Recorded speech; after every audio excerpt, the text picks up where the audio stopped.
Good evening, everyone. This meeting is called to order for the Mardi Gras edition of the Medfield Board of Selectmen, Tuesday, March 1st, 2022. This meeting is being video recorded. Also, to address some audio difficulties we now have a large boom mic set up over there.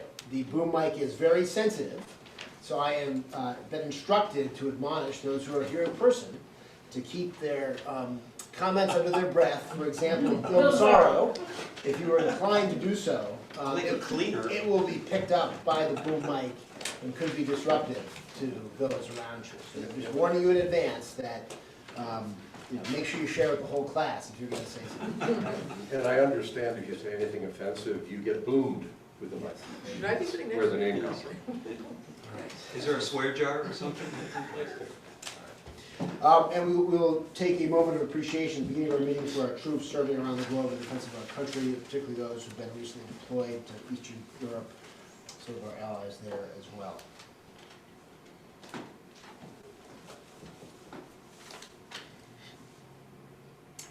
Thank you. We're going to note that we will enter into an executive session at the conclusion of tonight's meeting for the purpose of discussing the purchase, exchange, lease, or value of real property to wit Medfield State Hospital, and we will not return to open session at the conclusion of the executive session. All right, our first appointment is with Town Clerk Mary Rinaldi, who has several requests for us this evening. Oh, yes, I do. Make your way Always. to the podium, Clerk Rinaldi. So it is the request for a vote and for you to sign the election warrant for the election on March 28th, the annual town election, and a vote to appoint Tracy Clink as the warden of the election, and a vote to appoint the inspectors, election workers of the annual town election. And those are the inspection and election workers listed in the attachment to our agenda. Correct. Well, many thanks to our volunteers for doing that. Yes. Much appreciated. Pete, any questions, comments, discussion? None at all. Gus? Not at all. I have none either. So would you like 3 separate motions here? Yes, please. All right. I move that we vote to sign the election warrant for the annual town election to be held on March 28th, 2022. I second that. All in favor? Aye. Any opposed? All right. I move that we vote to appoint Ms. Tracy Clink as warden of the annual town election. Second. All in favor? Aye. Any opposed? All right.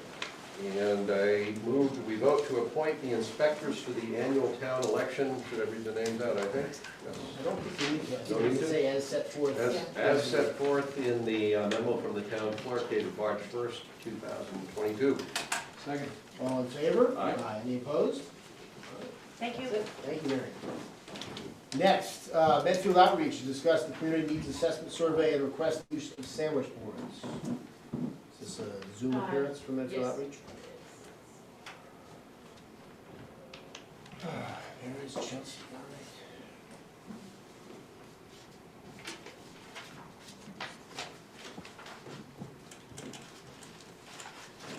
right. Hi, can everyone hear me? Hello, Chelsea, we can't hear you. Okay, great. Thanks so much. My name is Chelsea Goldstein Walsh. I'm here on behalf of Medfield Outreach to request permission to use sandwich boards at the 4 designated locations for a 2-week period aiming to start March 14th.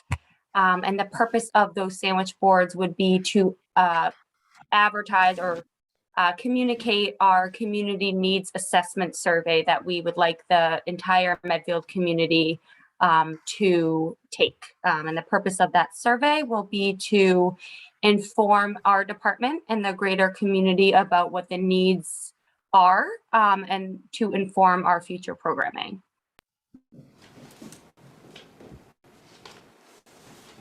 Is that it? That, and if possible, we'd love to use the digital sign that's located typically on Route 109 near the Peak House for the same purpose, to let the community know about the survey. Actually, Chelsea, we're going to use the digital signboard, but we're going to announce it at the transfer station. Okay, that's great. probably even better, probably safer, actually. All right. Pete, any questions? No questions. Gus? No questions. I make the observation that I know this committee's been working hard on the survey, having been involved in some of their meetings. All right, can I have a motion? Yeah, I move that we approve the Medfield Outreach's request to use sandwich boards, I guess at the transfer station to promote the participation in their community needs assessment survey. So it was the sandwich boards at the 4 locations. Yeah, sandwich board and the sandwich board for Electronic. 4 locations, sorry. Second. All in favor? Aye. Any opposed? All right, thank you. Thank you, Chelsea. All right, thank you so much. Thanks for your time. Doug? Hi, I was hoping to. Come right up here. I was hoping to request permission to utilize the state hospital, across the street from the state hospital as Apollo's Texas Q, occupied that space last spring. We're hoping to go up there more towards the end of April, through the end of May. And we ran into a few snow issues last April at the beginning of the month, and some wind, and made it a little difficult. All right. Questions, Pete? I guess the only question I have is does the town benefit in this? Do we get a share of the proceeds at all, or how do we work on this now? So I believe the last time we had Doug in was during COVID, when we said at that time we would not charge our license agreement fee, but then we would revisit that after COVID. So while I don't want to say COVID is over, we can probably reevaluate that at this time. Right? Do we have a standard license fee? The only one that I've heard is the couple $1,000s a day for running the hospital. I won't be filming any movies. I know in the past, and doing this quite often, not just here and other places, that there is usually a standard fee. Sometimes it's for a 15-day period, and anything after that is double, obviously, or triple, for however long that you go. I think the Board of Health, Nancy Benotti, would probably have more input on that. I mean, you're looking for you're looking for roughly 20 days, is that? Yeah, about 20 days, because it's only Saturdays. I know last season we operated kind of Wednesday through Saturday, weather permitting. We're focusing only on Saturdays this spring, and obviously weather permitting as well. Yeah. And so the Friday is mostly going to be set up, is that the? No, because we set up breakdown same day. Oh. We have the request in here for Fridays and Saturdays, you just want Saturdays? Yeah, just Saturdays. Oh, just- Sorry about that. So less than 20 days, then, I mean, it's maybe 10 Saturdays. Yeah, it's about 10, maybe 12 tops. Yeah, and I don't think we had a standard fee, we didn't really have any of this request pre-COVID, so this is sort of a No, this is a new one, new so we thing, can. so we should probably come up with something that was. So do we want to take some time to figure that out and then revisit this? Yeah, we can revisit it at the next meeting if that's Yeah, I'm okay fine with with you. it, of course. I think we can approve the request, subject to, if you want to propose a standard, Yeah, I'll come up with that. you know, whether it's per day or per season, I don't think we're not looking at, right, rich off that. Right. And just through June, you don't want to talk about the summer or? No, not the summer. Okay. Mhm. So why don't we get a motion to approve the usage, subject to reasonable fee that we'll figure out. Sure. I move that we approve the request for Pollard's Texas Q to use the Medfield State Hospital from April 1st to June 18th on Saturdays, subject to agreement on the standard fee from the town. Terrific. Second. All in favor? Aye. Any opposed? All right, Thank you. good to have you back, Doug. Thank you. Get there early, you tend to sell out. All right, we're gonna welcome now Director of Public Works Golay for 2 items.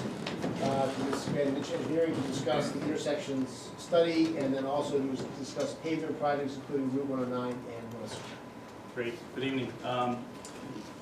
At Public Works, we look at the conditions of the roadways, we look at the intersections, we look at any kind of safety issues that we see, vehicle turning movement issues that we find in the town.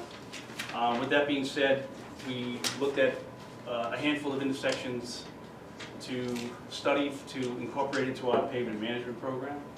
And before we get into the construction seasons, we want to make sure that if we can incorporate these into the design or into the project, we do that, try to be proactive into getting them studied and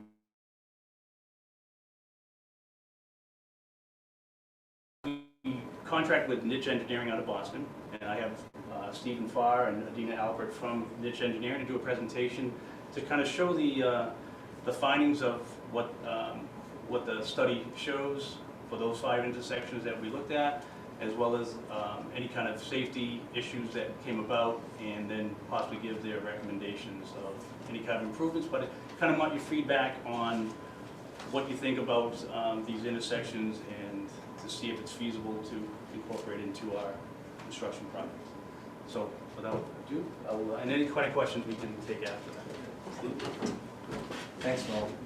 Again, I'm Steve Farr from Niche Engineering. I'm still project engineer here with Adina Albert, one of our traffic engineers. We prepared a presentation that summarizes the report that we gave to Mo, and I think he disseminated to the Board of Selectmen. Just go through this briefly. Okay, great. And I could just click this right to advance it. Flip it over. This way. Okay.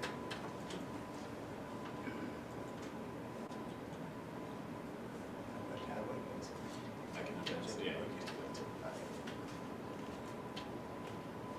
Okay, so the study includes 5 intersections. In order on the screen here, and this is the way we'll look at them tonight, is Main Street at Bridge Street, West Mill at Adams, Harding and North Street, Harding and West Street, and the last one will be the South Street, Spring Street intersection.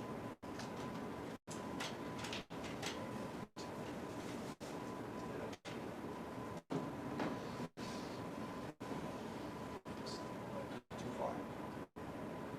It's kind of laggy.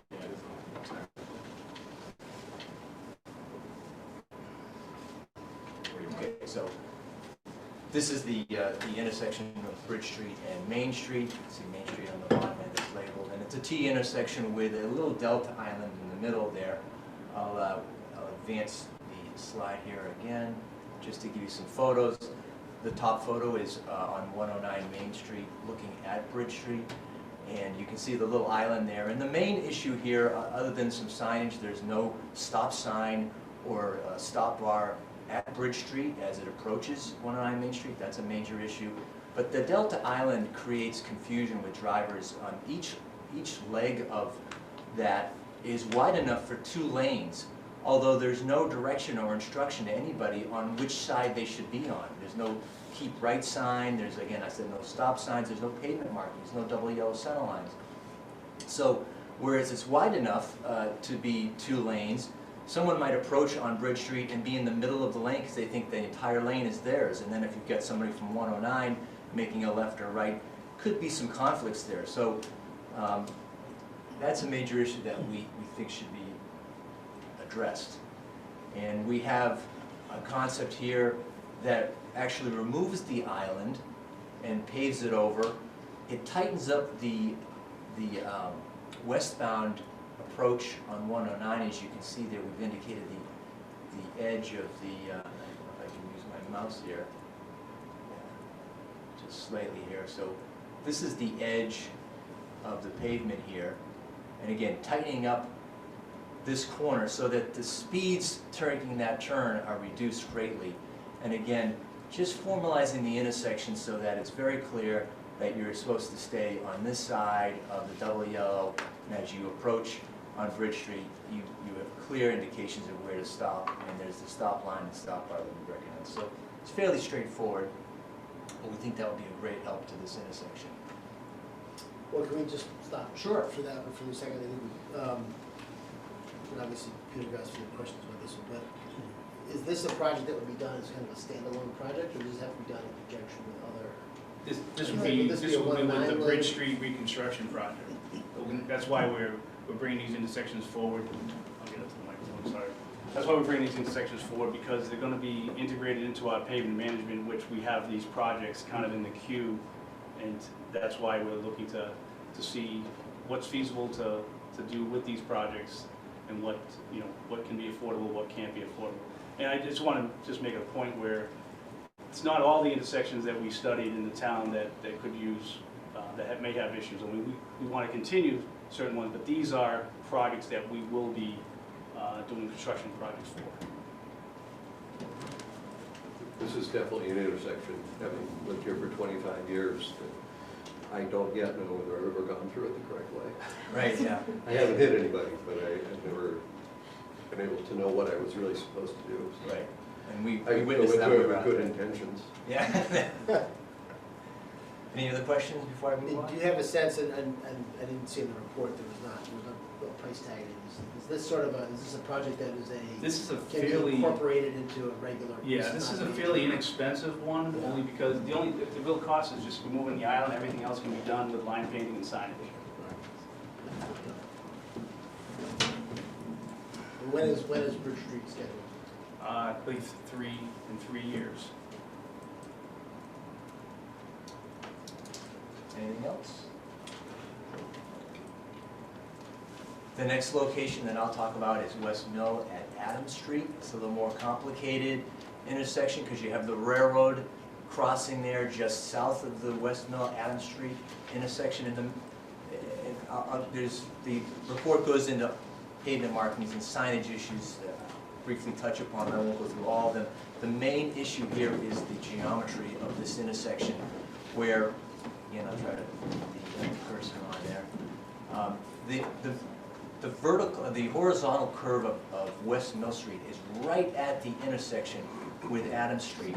And to make matters worse, this is actually the top of a little vertical crest curve as well. So if you're on either side of this intersection as you approach from the north or from the south, you don't see the other side of West Mill Street because of the horizontal curve and the vertical curve. And so that, it makes it very tough to see people on Adams Street, and it makes it tough for them to see anybody approaching from those directions on West Mill Street. Just advance the slide here a little bit.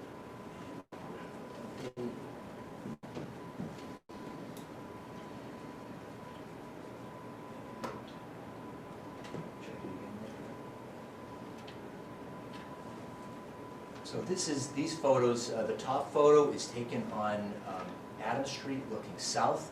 One of the issues is there's a gravel patch which is very tough to discern in that top photo. It's like an island area, triangular gravel patch right here, which is not a raised island, but again would make it very difficult if someone were trying to stop in an emergency, and it would be like stopping on marbles. So I'm not sure why that's there, but we would recommend paving that over. Again, this is looking south, and the bottom photo is on West Mill Street looking south as well, and you here get a sense of the horizontal curve and the vertical curve. You can really not even see Adams Street, which is here. If there was a car waiting to stop there, you may not see them, and most of all, you don't see anybody coming at you from the south. And one of the other issues with West Mill Street here is that it's banked in the wrong direction. We call that super elevation. The angle of the curvature here, you would expect the road to be banked sort of towards higher on the outside on this edge than on the inside, but it's actually reversed. So that would lead cars to maybe trend towards the outside of the curve if you're going around this at any sort of speed, and even if there's bad weather, it's even more dangerous. In fact, there was 2 crashes that we noted at this intersection during snowy conditions where somebody going southbound in this direction, as you can see in the bottom photo, slid off the road to the outside, to the right side of the photo, into the gravel lot that's on that side of the roadway. Maybe they were inattentive, or maybe it was just snowy and slippery. But the fact that the road is banked in that direction does not help them. Even worse was an accident coming northbound, at the viewpoint of this photo. A person crossed over the double yellow center line, and there was a head-on collision. Fortunately, there was no serious injuries, but that's a very serious accident, as you can imagine. Again, maybe that was a factor that the roadway was banked in the wrong direction. Steve, there was actually a slide before that got jumped over. Oh, okay. Yeah, again, so So No, that one shows the super elevation. So yeah, this is what Adina is mentioning. So this typically on the top photo, this edge right here should typically, in a geometry like this should be higher than the other edge of the roadway. Again, just to assist vehicles in making that. Well, while we're on that slide, can I just ask why that incorrect railroad crossing sign is allowed to stay up? That sign is just totally wrong, Bob. Yeah, that was one of the things we noted in the report too. I can talk to the chief and see what we can do to replace that. Yeah, that sign does not represent the geometry. This No. is on Adams Street approaching West Mill, and again, If you give the driver an incorrect impression, Yeah. unfortunately. and another thing, there's no stop sign, I believe, either at the end of this road. It's a T intersection, should be a stop sign there as well. So we had a couple of concepts here to think about. The first concept makes the changes to the signage as you just noted, so that it's the correct geometry, adds a stop sign. We would pave over that gravel island and tighten up some of the radii here so that it's not high-speed turns. The advanced railroad pavement markings are actually way too far in advance. Like you can see, the existing pavement marking is way over here on the other side of the curve. It should be closer to the actual crossing, and the same thing on the south side of this road as well. But the major change in this concept is to change the super elevation, as I mentioned, and to physically warp the roadway in the correct direction. So that can be done by adding a little more asphalt to that outside lane. You may have to actually cut some of that asphalt and add some gravel to beef that up, but that would greatly help in, again, people negotiating this turn here. To go one step further, Can I just quick ask a sure. question on that, build up the way people use that gravel, there's sometimes just people driving that for whatever reason want to pull over there, other times, I've certainly, the rail companies use that, I've seen trucks stop there as well. This Is lot that right here, yep. The outside of the, Yep. outside of the curve, is this a build-up that would make it hard, impossible, or dangerous for people to continue to use it that way? No, because I think what we're talking about is just like maybe, again, in this scenario here, I've got a different concept after this, but what I'm talking about here is maybe a few inches. Okay, Is all so it would it's take. more of a lip that And then a regular car could get down. Yeah, and get out. you would extend, you would have probably gravel base extending beyond the asphalt to make a smooth transition, so that if somebody did leave the road, they wouldn't have a Yeah. dramatic drop-off, right? You don't want that. Right. And our evaluation of the assessor's maps indicates that this gravel lot is, we think is town-owned land, is part of the roadway layout. So that's interesting as well. And that led us to the next concept, which would improve on this, this concept as well, because right now we're using the existing roadway geometry. We haven't changed this corner, which is again very tight and tough to see around. And to improve that would be actually to shift the roadway entirely.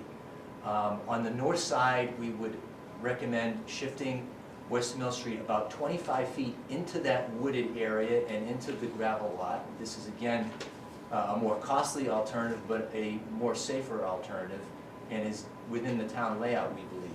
So this, what this is doing is it's not only addressing the super elevation, as I mentioned earlier, but it's also flattening out this curve. So as you approach from specifically the south, you would be able to see traffic on the other side. You would flatten out this hill and be able to see cars approaching.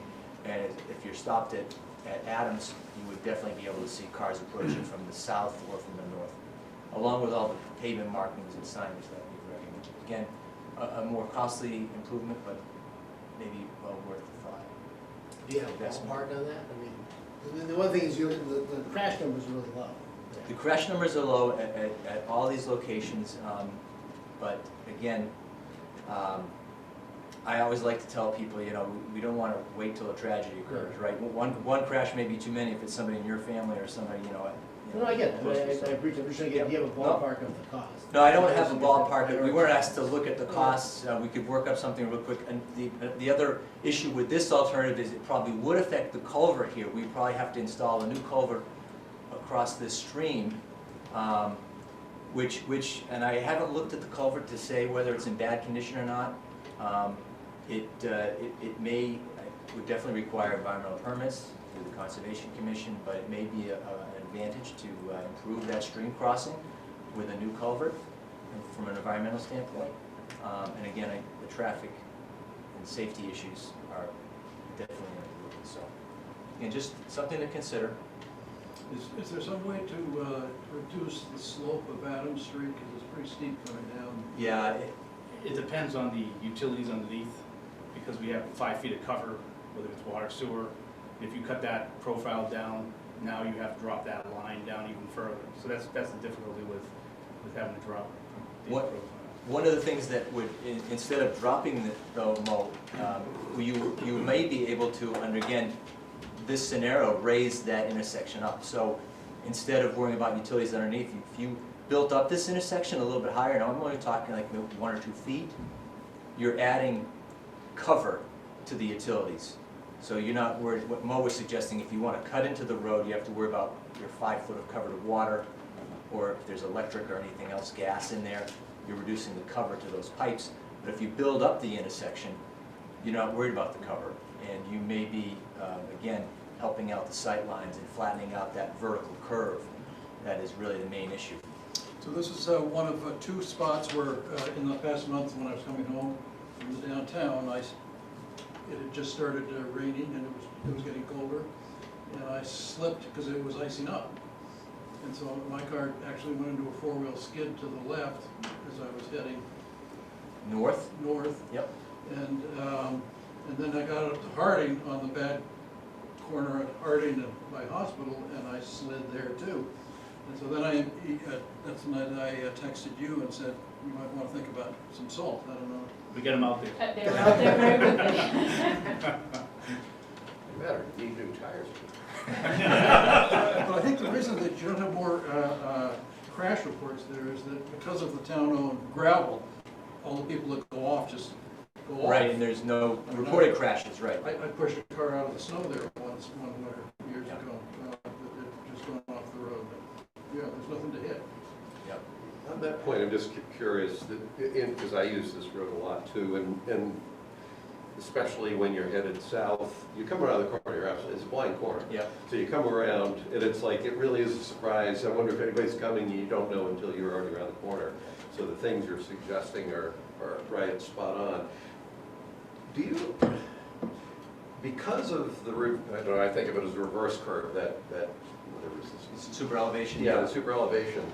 And because of that blind spot, at least speaking as one driver, it has the effect of causing me to really stick with the speed limit, because I understand coming around that corner and anything above that is, it's a crapshoot, and I don't want to take the chance. If it was if I had better visibility, and if I had a little bit of a bank in the right direction, the tendency wouldn't be to approach that curve as cautiously. Now, somebody that doesn't know the curve, they're going to hit it the wrong way. That's what I was going to say. But what I'm wondering about, do you ever evaluate what happens when you make a curve or you make a road improvement that makes it more suitable for the car? Do you ever evaluate the impact that that has on driver behavior? The reason I ask is because I know the people that live on that street have had the speed, we have that speed monitor, and that was there for some extended period of time because people were going faster than 30 miles an hour. And I'm finding myself saying, well, some of these roads that are kind of have screwy configurations in a weird way cause people, at least that understand the configuration, to be more careful about what they do than they might otherwise do.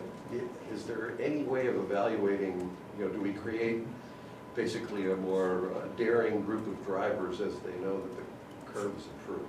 For what you just suggested, it's the person that's not familiar with this location. I wouldn't recommend that in this location, but we do utilize that strategy a little bit. Like there may be instances that, and you've seen these all over, where you put in raised intersections or speed humps or things like that. So there are geometric tools that you can use to slow the traffic down. We use those all the time. I would not maintain this just for speed reduction because it's in my opinion, an unsafe condition. Well, I kind of get it. In all cases, even if some people will drive it faster that know about it, having the people that don't know about it not get put into a bad spot. So the next couple of intersections, Harding and West and Harding and North, and the South Street intersection, I'll let Adina go through these.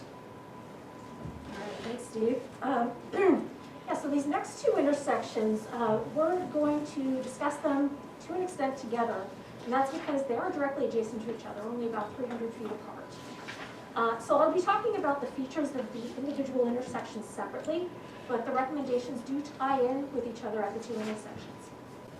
Now, both of these intersections, they are both three-leg intersections. On the east side, North Street intersects with Harding Street to form a complex intersection that's formed by a triangular island that creates three separate nodes.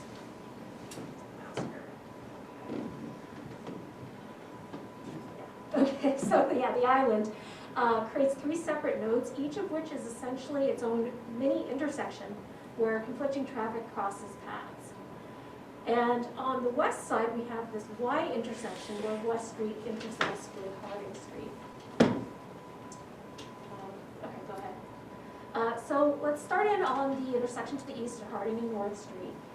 So the important consequence of having the three nodes is that it creates many additional conflict points compared to a standard T intersection. And it also creates some multi-stage turning movements. So in particular, the triangular island, it forms two separate channels at the end of Harding Street that are both two-way channels for the movements in and out of Harding Street. At the intersection, the primary free movements are between Harding Street and the south leg of North Street, which are linked by a sharp curve going through the southern channel. And the northbound movement, which curves to the right, I'm having a lot of trouble controlling the mouse here, so I'll just leave it. The northbound free movement curving to the right also is a free movement. The southbound North Street approach is stop control. So putting all this together, this is a really unconventional configuration for the free and stop control movements at the intersection, and drivers unfamiliar with the area could be very confused by all this. Now, during our field visit, we took a small sample of turning movement counts to determine what the heaviest movements are in each of the peak periods. In the morning, we found that the heaviest movement is the eastbound left turn, which accounted for 43% of all of the vehicles approaching the intersection. The next heaviest movement was the northbound through, and then the northbound left turn following that. Now the pattern is reversed in the evening, where the heaviest movement is the southbound right, followed by the southbound through movement. Now, keeping those prevailing traffic movements in mind, we can take a closer look at one of the multi-stage turning movements. So at the western node, the eastbound left turning vehicles, they have to yield to the northbound left turning traffic as they enter the northern channel. If an eastbound vehicle stops at that node to await a gap in opposing traffic, a queue often forms behind it, which can back up to the intersection at West Street to the west. And then eastbound left turning vehicles, they operate as though they're under stop control at the end of the channel, but it is missing both the stop sign and the stop line at that node. The channel also has limited storage capacity, about 4 vehicles at most.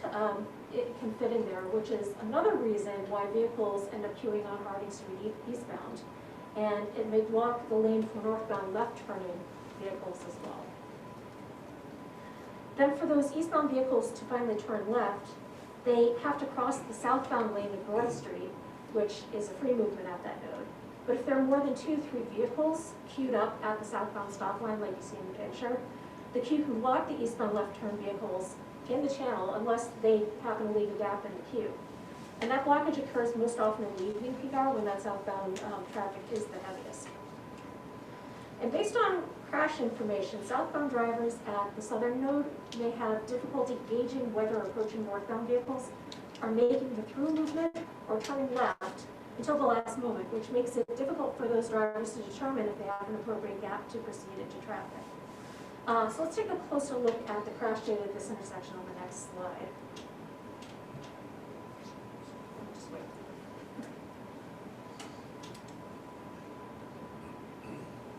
Oops. Okay, great. So the picture in the upper right, it's just to orient where we're looking, it's as though we're standing on the island looking west towards the intersection at West Street. In fact, we can see the vehicles queued at the stop line on West Street off in the distance. And we're also looking at the west node of this intersection where the southbound right vehicles have to yield to the northbound left turning vehicles. And in the lower left, we're standing on the island looking towards the stop sign for the southbound approach. And so we see where the northbound left turning vehicles would be coming from the distance toward us and then coming across the path. There are also the eastbound right turning vehicles that cross the path at that point. So in our safety analysis, we found that there were 21 reported crashes over the 5-year period that we evaluated it, which is an average of 4.2 crashes per year. Let me ask a quick question here. Mona, you know where I'm coming from Yes. with this one. What year was, what year were the road stripes repainted? Well, they repainted every year, but you're talking about I'm talking about, when was the curve on Harding probably Street? 2017, I think, 2018. Right. So I will point out that the crash incidents coincided with the change in the striping of the road, so that when people are headed northbound on North, when they approach that fork, it used to be the curve went to the left as a continuation, because most of the traffic coming out of the center of town is local, was going up Harding Street. So when you approach that island, the stripe went to the left. The last time that we had the roads repainted, the way they repainted it was they created a stripe that goes to the right. So what happens is people going up northbound on North, they get to that stripe, and basically they either do what I do, which is about 12 feet before the end of the stripe, I cross it. Because I want the people at the stop sign to have absolutely no doubt but that I'm going up Harding Street.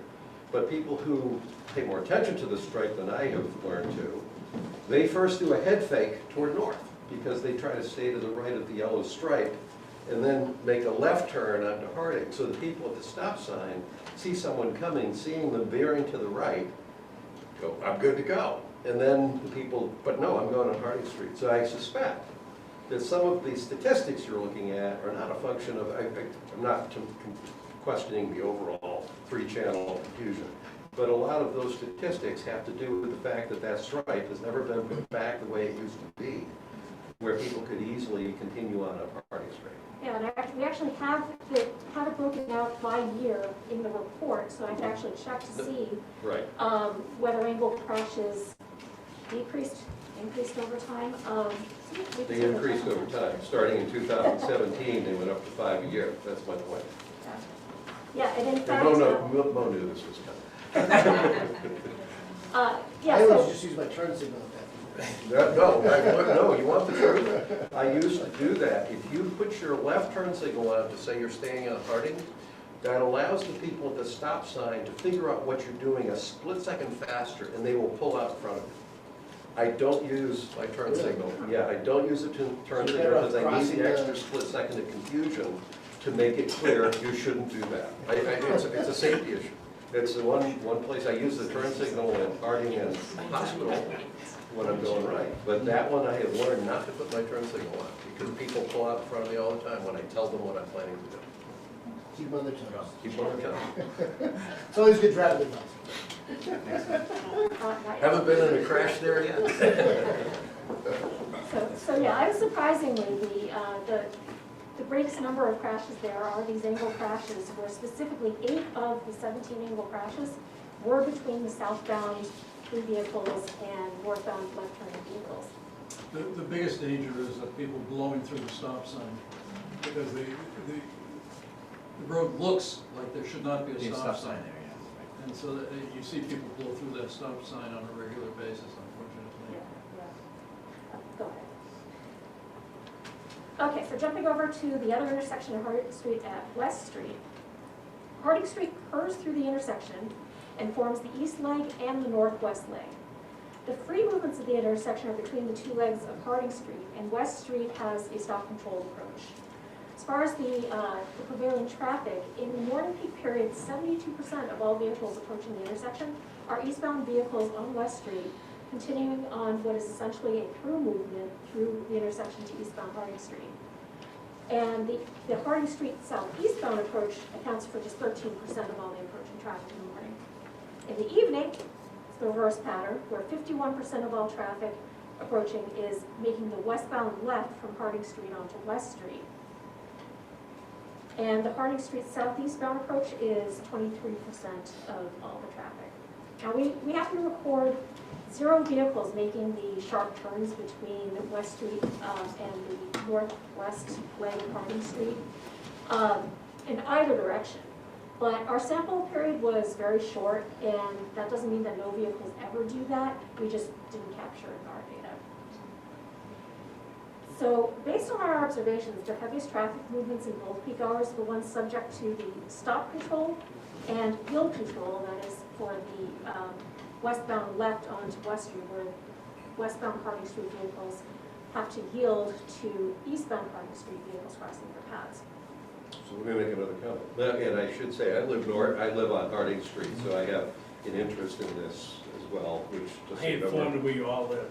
yeah. Well, there's people listening should know where my comments come from. I will make an observation, and I'm not disagreeing, especially with this West Street.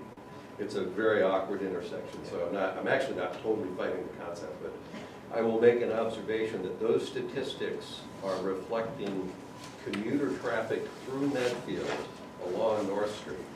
They're not reflecting prime Medfield resident traffic, which is going from north of where this is down into town. So I'll make that as an observation, because statistically there may be more people, more commuters passing through town. The kind of direction you're going with this is we want to optimize the convenience for commuters going through town from North Street to West Street, which if anything will probably attract more of them to want to do it because it'll be so expedited, to the detriment of the people who live here who are actually moving from north to south. So I do actually, and I have an interest, so I put that on the table because I'm one of those people that does that. When we look at the statistics, we ought to also think about it that way, particularly with an imminent development up at the state hospital where suddenly the population north of town is likely to increase. So I hear what you're saying about commuter traffic, and I agree with you. I think most of the traffic is probably commuter.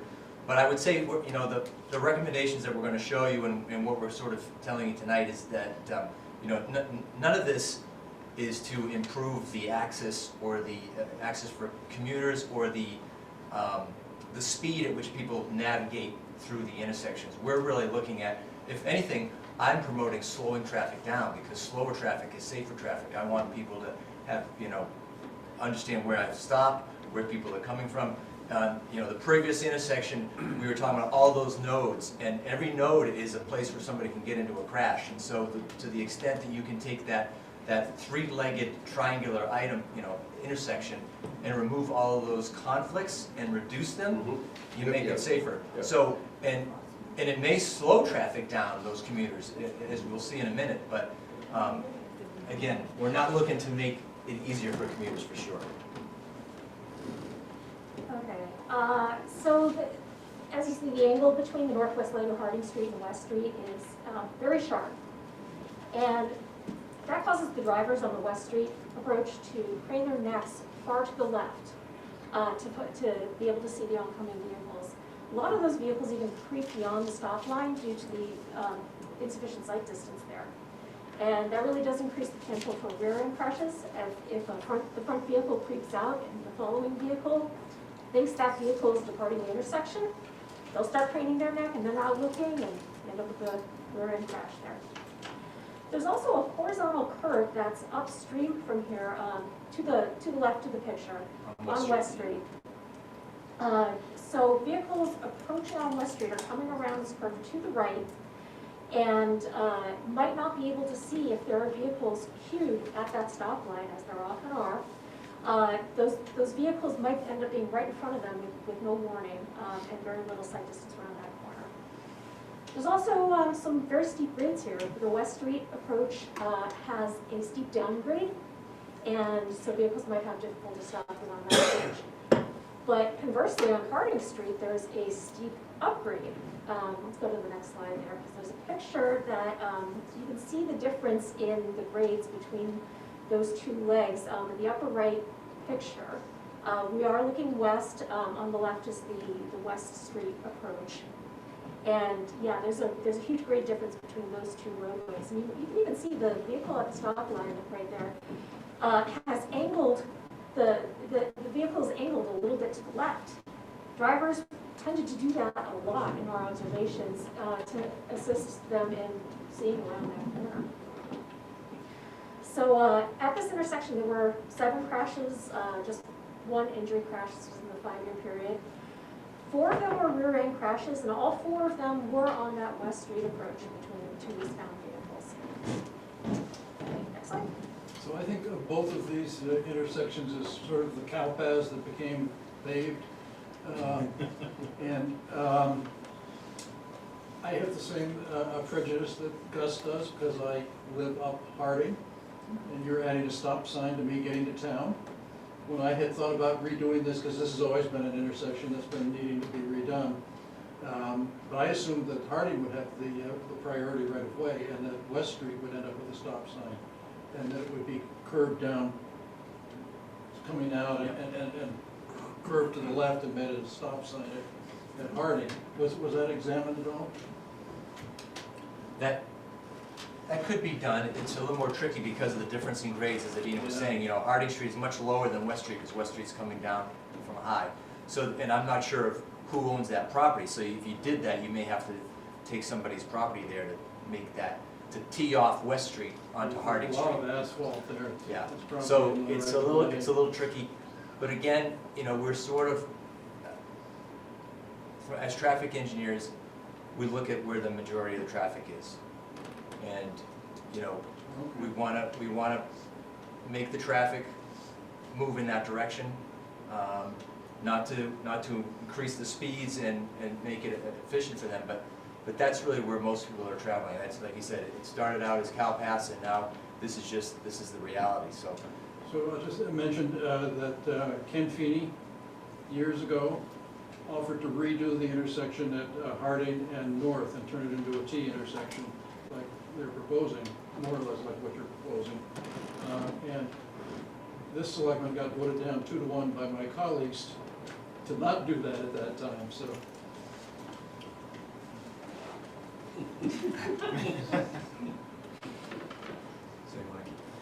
All right, well, so that brings us to the concepts that we are proposing. We did develop 2 different concepts for this pair of intersections.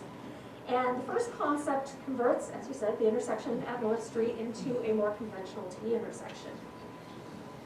So we think that making North Street the main roadway with the free movements, both northbound and southbound, helps to simplify the geometry. And although the eastbound left is a major movement, especially in the morning, currently that movement has to navigate 2 turns across conflicting traffic that has the right of way. And this concept reduces it to at least just 1 single turning movement. So in this concept, we do remove the triangular island, removes the 3 nodes. We tee up Harding Street for better sight lines and just better operations overall. We've added a channelized eastbound right turn lane.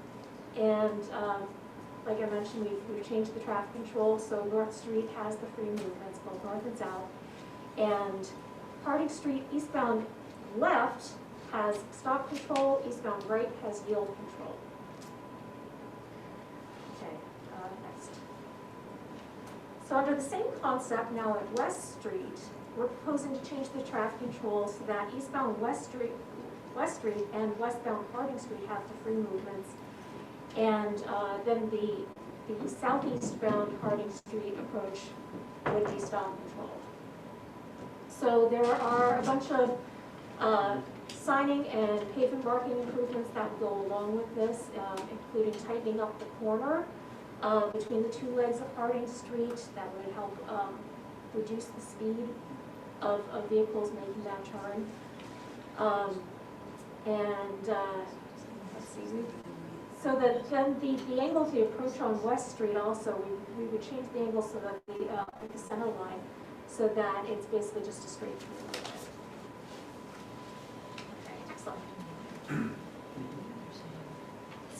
second concept converts the intersection at North Street into a single-lane modern roundabout, complete with truck aprons, splitter islands, yield lines, etc. We think that this concept is a good concept because roundabouts do have lots of advantages, such as it does slow down all the traffic, and slow traffic, as Steve mentioned, is safer traffic.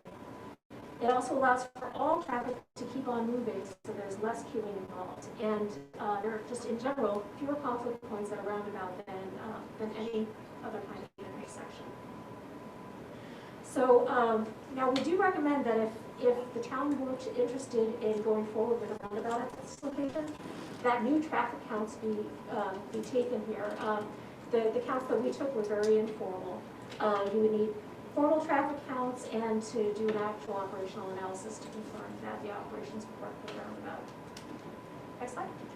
Just on that point, for having pushed back on interfering with Harding Street, which I'm with Pete, I'm not particularly, you're taking Harding Street and turning it from a through street into town to a side street that has a stop sign to get onto the through street that doesn't go into town, but cuts through town. So my point wasn't speeding up cars, my point was speeding up commuters, because they don't have any stops, they just have to zip through, which will encourage more commuter traffic up there.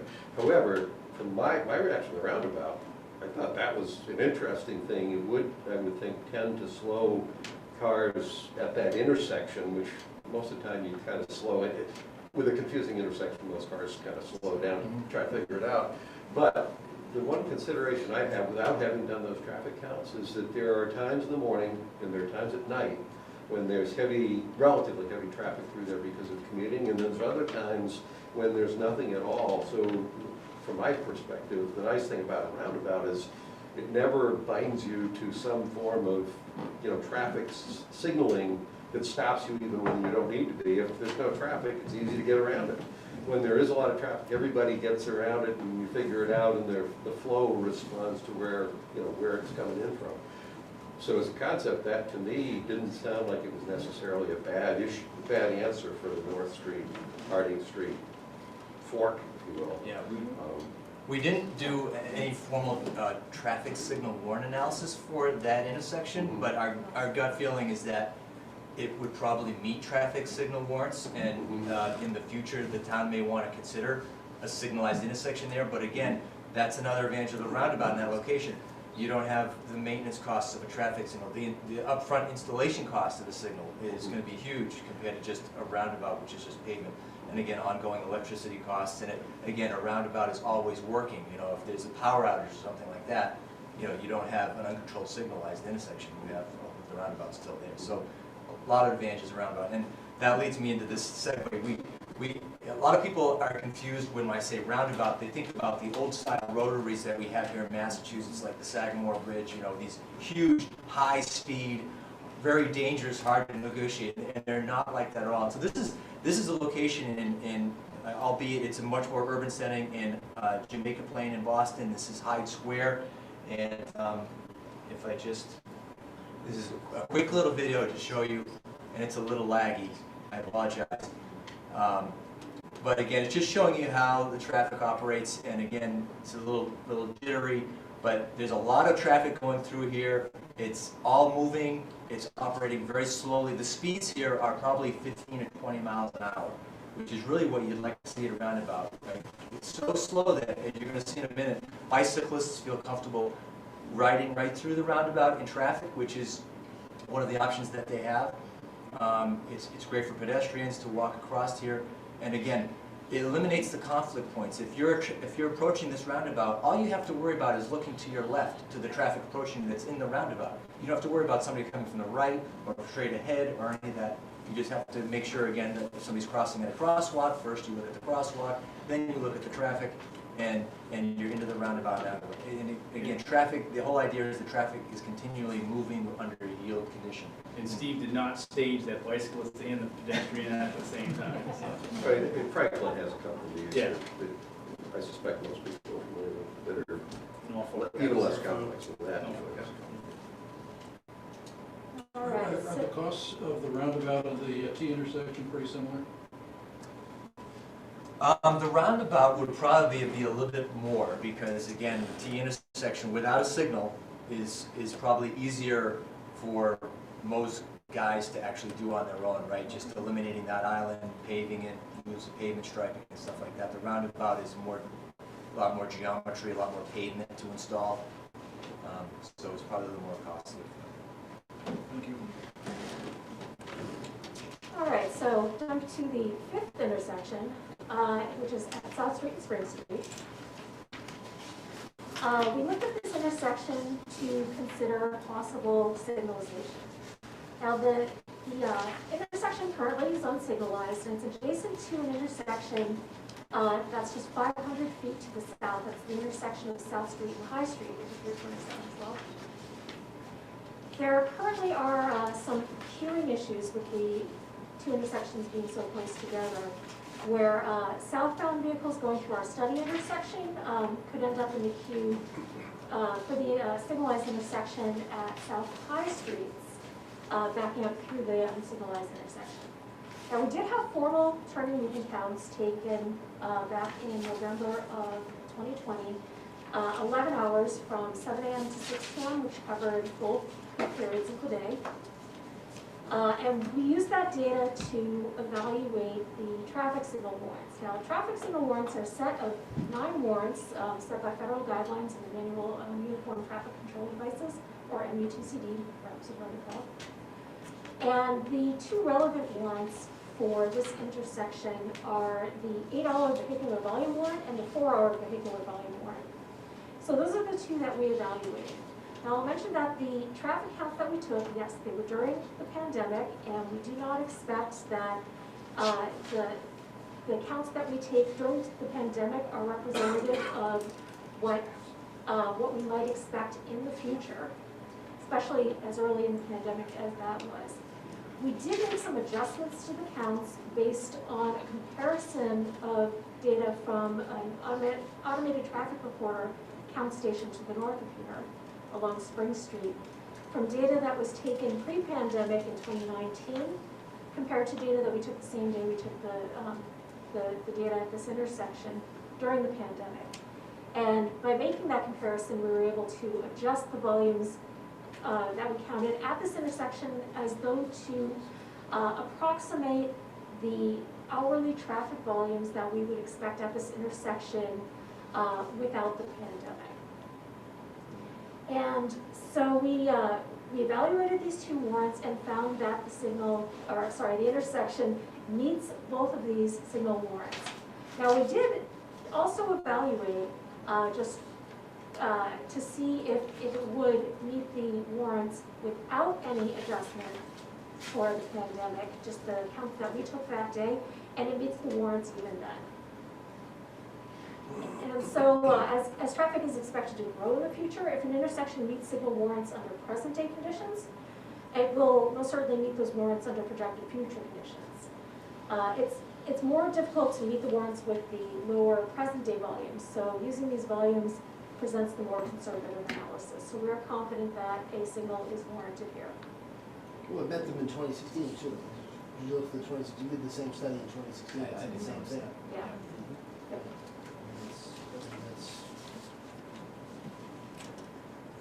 So in the upper right, we're looking at the westbound approach, which is self-controlled, has 2 separate lanes for the left turning, right turning traffic. In the bottom picture, you can see the vehicles approaching from the other intersection from the south, which it's hard to see in the picture, but that's where the signalized intersection is. So there were 6 crashes at this intersection. None of them were injury crashes. And it's worth highlighting that the 2 angle crashes, they were both between westbound left turning vehicles and northbound through vehicles. And those are certainly crashes that would be corrected by installing a traffic signal. Next slide. Okay, so our recommendations for this intersection. First, worth mentioning that Satisfying one or more of the warrants does not necessarily require the installation of a traffic signal at an intersection. That said, however, we do recommend installing a traffic signal at this intersection. Further, we recommend that this new traffic signal be coordinated with the traffic signal to the south. And also, before the signal would be installed, a full capacity analysis should be done to determine the signal phasing and timing and whether any additional approach lanes might be needed. And also, if the town... Can I ask you, it's probably a dumb question, but when you talk about coordinating two signals, and I'm a little sensitive, we've tried to coordinate our signals through the center of town on 109, and I don't know how to do it, but I'm appreciative that it's apparently not an easy thing to figure out, to try to figure it all out. You have two lights, you're trying to coordinate them, and I'm sitting there saying, well, either you coordinate them for the southbound traffic, or you coordinate them for the northbound traffic, but I have a hard time picturing how you can coordinate them for both north and southbound traffic, unless maybe the light that we're talking about here would be a short duration light somehow or another, where the other one is a longer duration green light on 27. So it's probably a dumb question, but how do you coordinate two lights to be able to optimize both north and south? That is the holy grail of traffic signal coordination, to get it to work in both directions. And only under special circumstances where the spacing of two intersections and the prevailing speed of vehicles between them does it actually work to make that happen. So whichever the prevailing direction of traffic is in whichever peak period, that's the one that you would coordinate between two intersections like this. So do you have a view on, so we looked at this in 2016, we decided not to do it. And I think, looking back at that report, they had at least 3 warrants, the one that you didn't think was appropriate, they identified as one of the people. Yeah, I can address that one. One of the issues was, it was not even close to our most dangerous intersection, which is the west of 27, which is on a separate thing. The other issue that was raised from a cost standpoint, you raised it with respect to the turning lanes. I remember that, at least the view at the time from the engineers, was that you actually would have to create another lane, which would require moving the sidewalk and moving it into there's a ditch there. Do you have a view on that? Because that was the big cost, is that we'd have to take, when we looked at the expense, we'd have to take some of the land. The sidewalk and move it to Well, the left? town has no own land, so to move the sidewalk, you actually have to take some of the, you want to keep the sidewalk, you have to take some of the land that's now in a ditch and do it. Do you have a view on that? Turning lane, because that was what turned it from, I think the original expectation was that it was a relatively straightforward addition of a light, and then as we got deeper into it, in addition to the priority issue, which we had, I think hardly less than more dangerous anyway, but that was another piece of it, was that lane would be necessary, and then where it was, and I don't know if you have a view on it as well, or do you have a sense? Is that right, is that wrong, is that a possibility? It's a possibility. I would add that, again, we're coming out of this pandemic that really nobody's seen ever. And there's all these new normals. One of the things that we're finding as we do counts all over the state is that the peaks are not the peaks anymore. So many people are staying home that there's more consistency through the day. There's more traffic in midday than there used to be. And the peaks are actually a little bit less than they were. Now, are they going to return to the good old days? Are we ever going to see that go back? I don't know, because, there's a lot of people out there that think, we're never going back. People are working from home, and are we going to get the commuting patterns that we used to have? So to answer your question is, if we do, again, and we would recommend at all these locations doing more comprehensive traffic counts other than just the little things that we did to document the actual traffic, because it's been a whole other year now, is that the traffic counts and the analysis may prove that you don't need a turning lane, because maybe the traffic is gone down a little bit, or it's spread out over the day. So that is quite possibly something that can happen. Is that what would govern it? It's a volume question as opposed to? I think so. Yeah, was this a northbound right turn lane? Yeah, this was a right turn lane on 27 turning right onto South Street. Yeah, the only reason that would have been in there, I would think, is for volume reasons. Although, if that is a large volume movement, You might want to put it in just so that that movement doesn't have to stop at the red light. Maybe they would have a channelized lane or something to help. I mean, that's the morning traffic flow. commuting time. Yeah. Yeah, it's, I assume it is volume related. But if the volume were lower, you could get away with that underneath. Potentially. Possibly. Yeah. So that actually wraps up my comments on that. And that ends our presentation. We thank you very much for your time. So my question at 27 in South Street is, how about a roundabout there, or 2 roundabouts? Roundabouts for everybody, it's just like, I think we're restricted with room there for a roundabout, unless we take it, eminent domain takings, because I think we're tight with, to get that circumference of that. Usually it's like 100-foot diameter, outside diameter is really what you're looking for a roundabout. So is that feasible on Route 27 or not? To the High Street, South Street intersection, looks like there's a lot of pavement there. It may be, again, I don't know where the street layout lines are. I don't think we looked at the assessor's maps of this. The other intersection that we recommended, the unsignalized intersection, looked a little tighter. So I don't know that a roundabout would work there, but maybe Well, that's a state route, right? Do we actually have the ability to change? We have, it's a state numbered route, but town-owned and maintained, so we have jurisdiction over it. Yeah. Billy?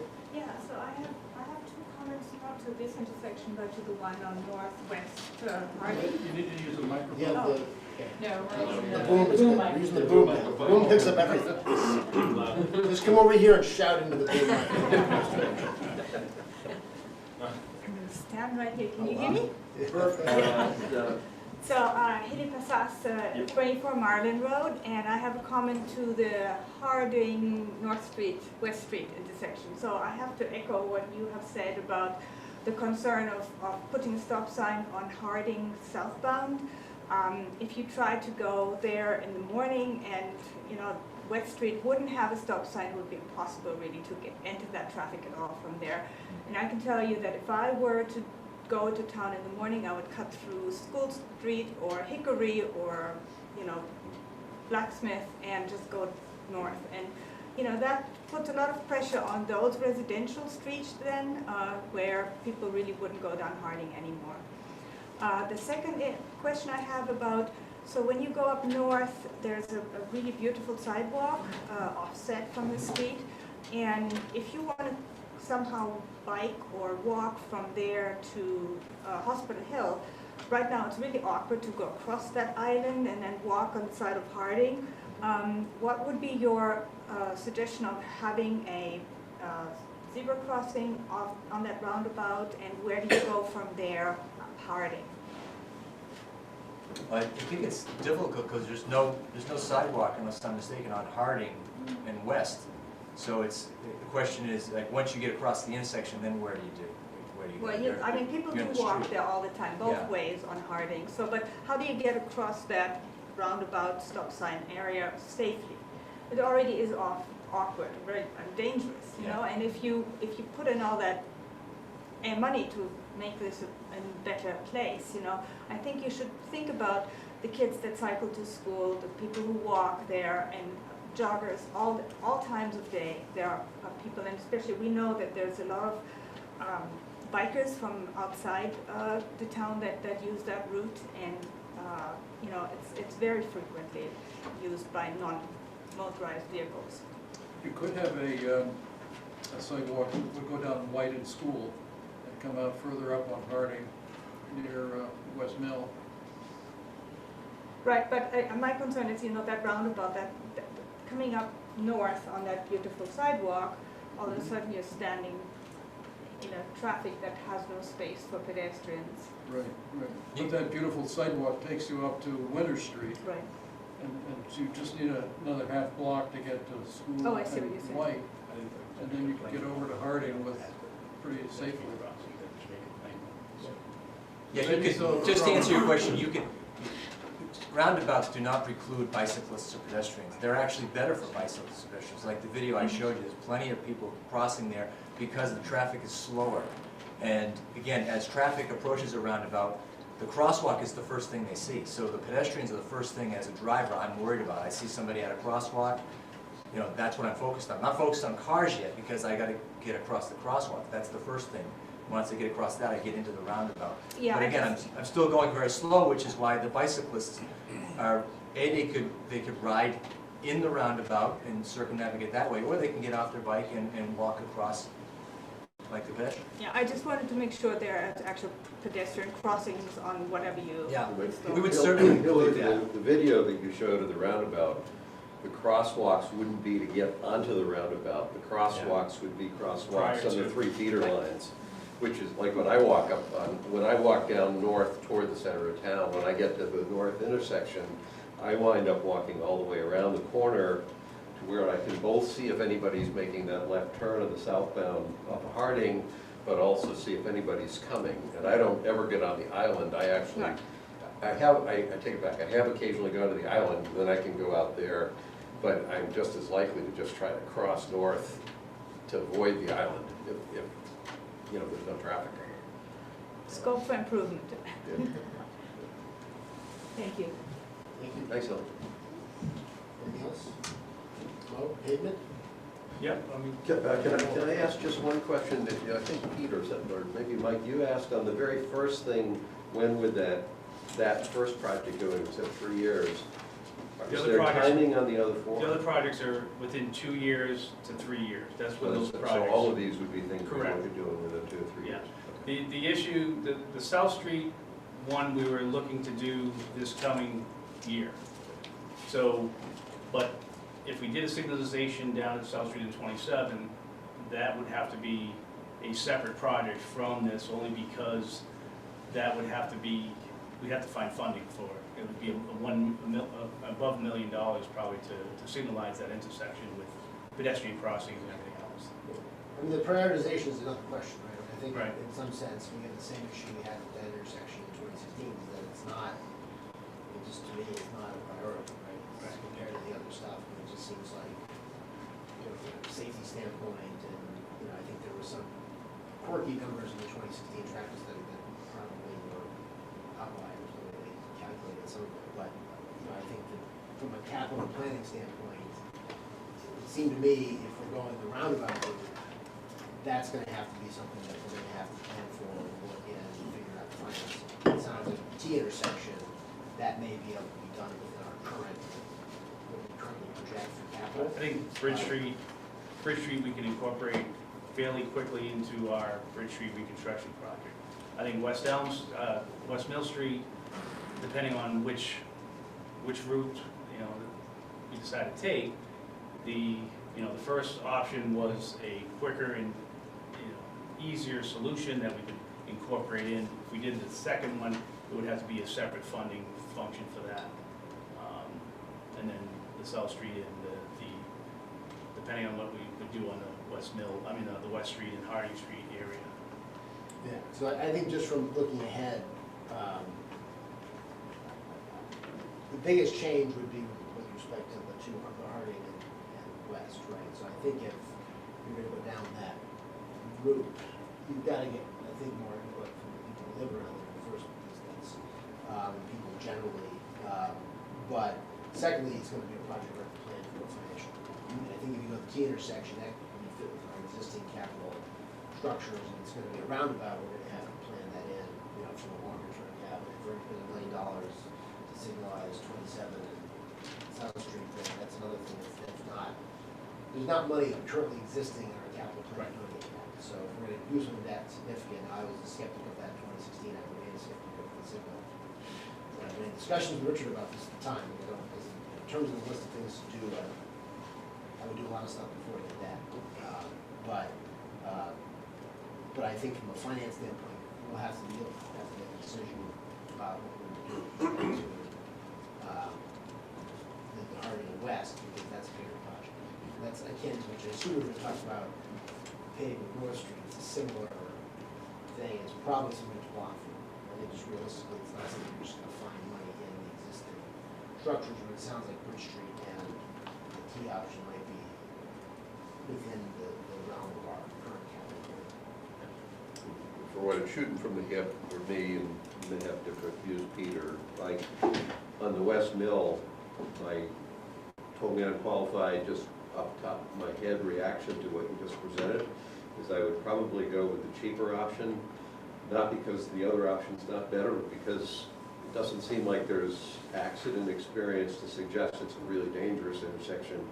And I don't think the traffic that's there is so burdensome that we would want to, you know, that the extra cost wouldn't necessarily be called for, just because it's kind of an industrial area already. We can get the super elevation. Yeah, I think it would be good to improve the intersection without a doubt, but my quick inclination would be to go with the cheaper solution, especially if it's something that could be done, you know, sooner and more easily Yeah, financed. that was my reaction at that one, too, with those two choices.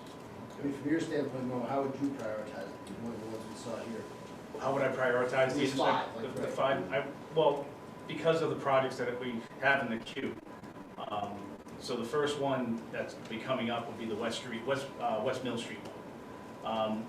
Unfortunately, we missed the vote on the North Street intersection because we had done North Street in the Harding section that leads to that, whether it's a roundabout or whether it's a T. But to remove the island, we would still be able to reconstruct that fairly simple on a T. If we decided to do a roundabout, we'd have to get a cost from Niche and see where we stand on that. But I think Bridge Street is, you know, just I mean, I drive that every day. You drive Harding Street every day. And Bridge Street is, luckily, knock on wood, we don't have a lot of accidents there, but there's a lot of confusion every day. Somebody's going the wrong way, or, well, we don't know what the wrong way is.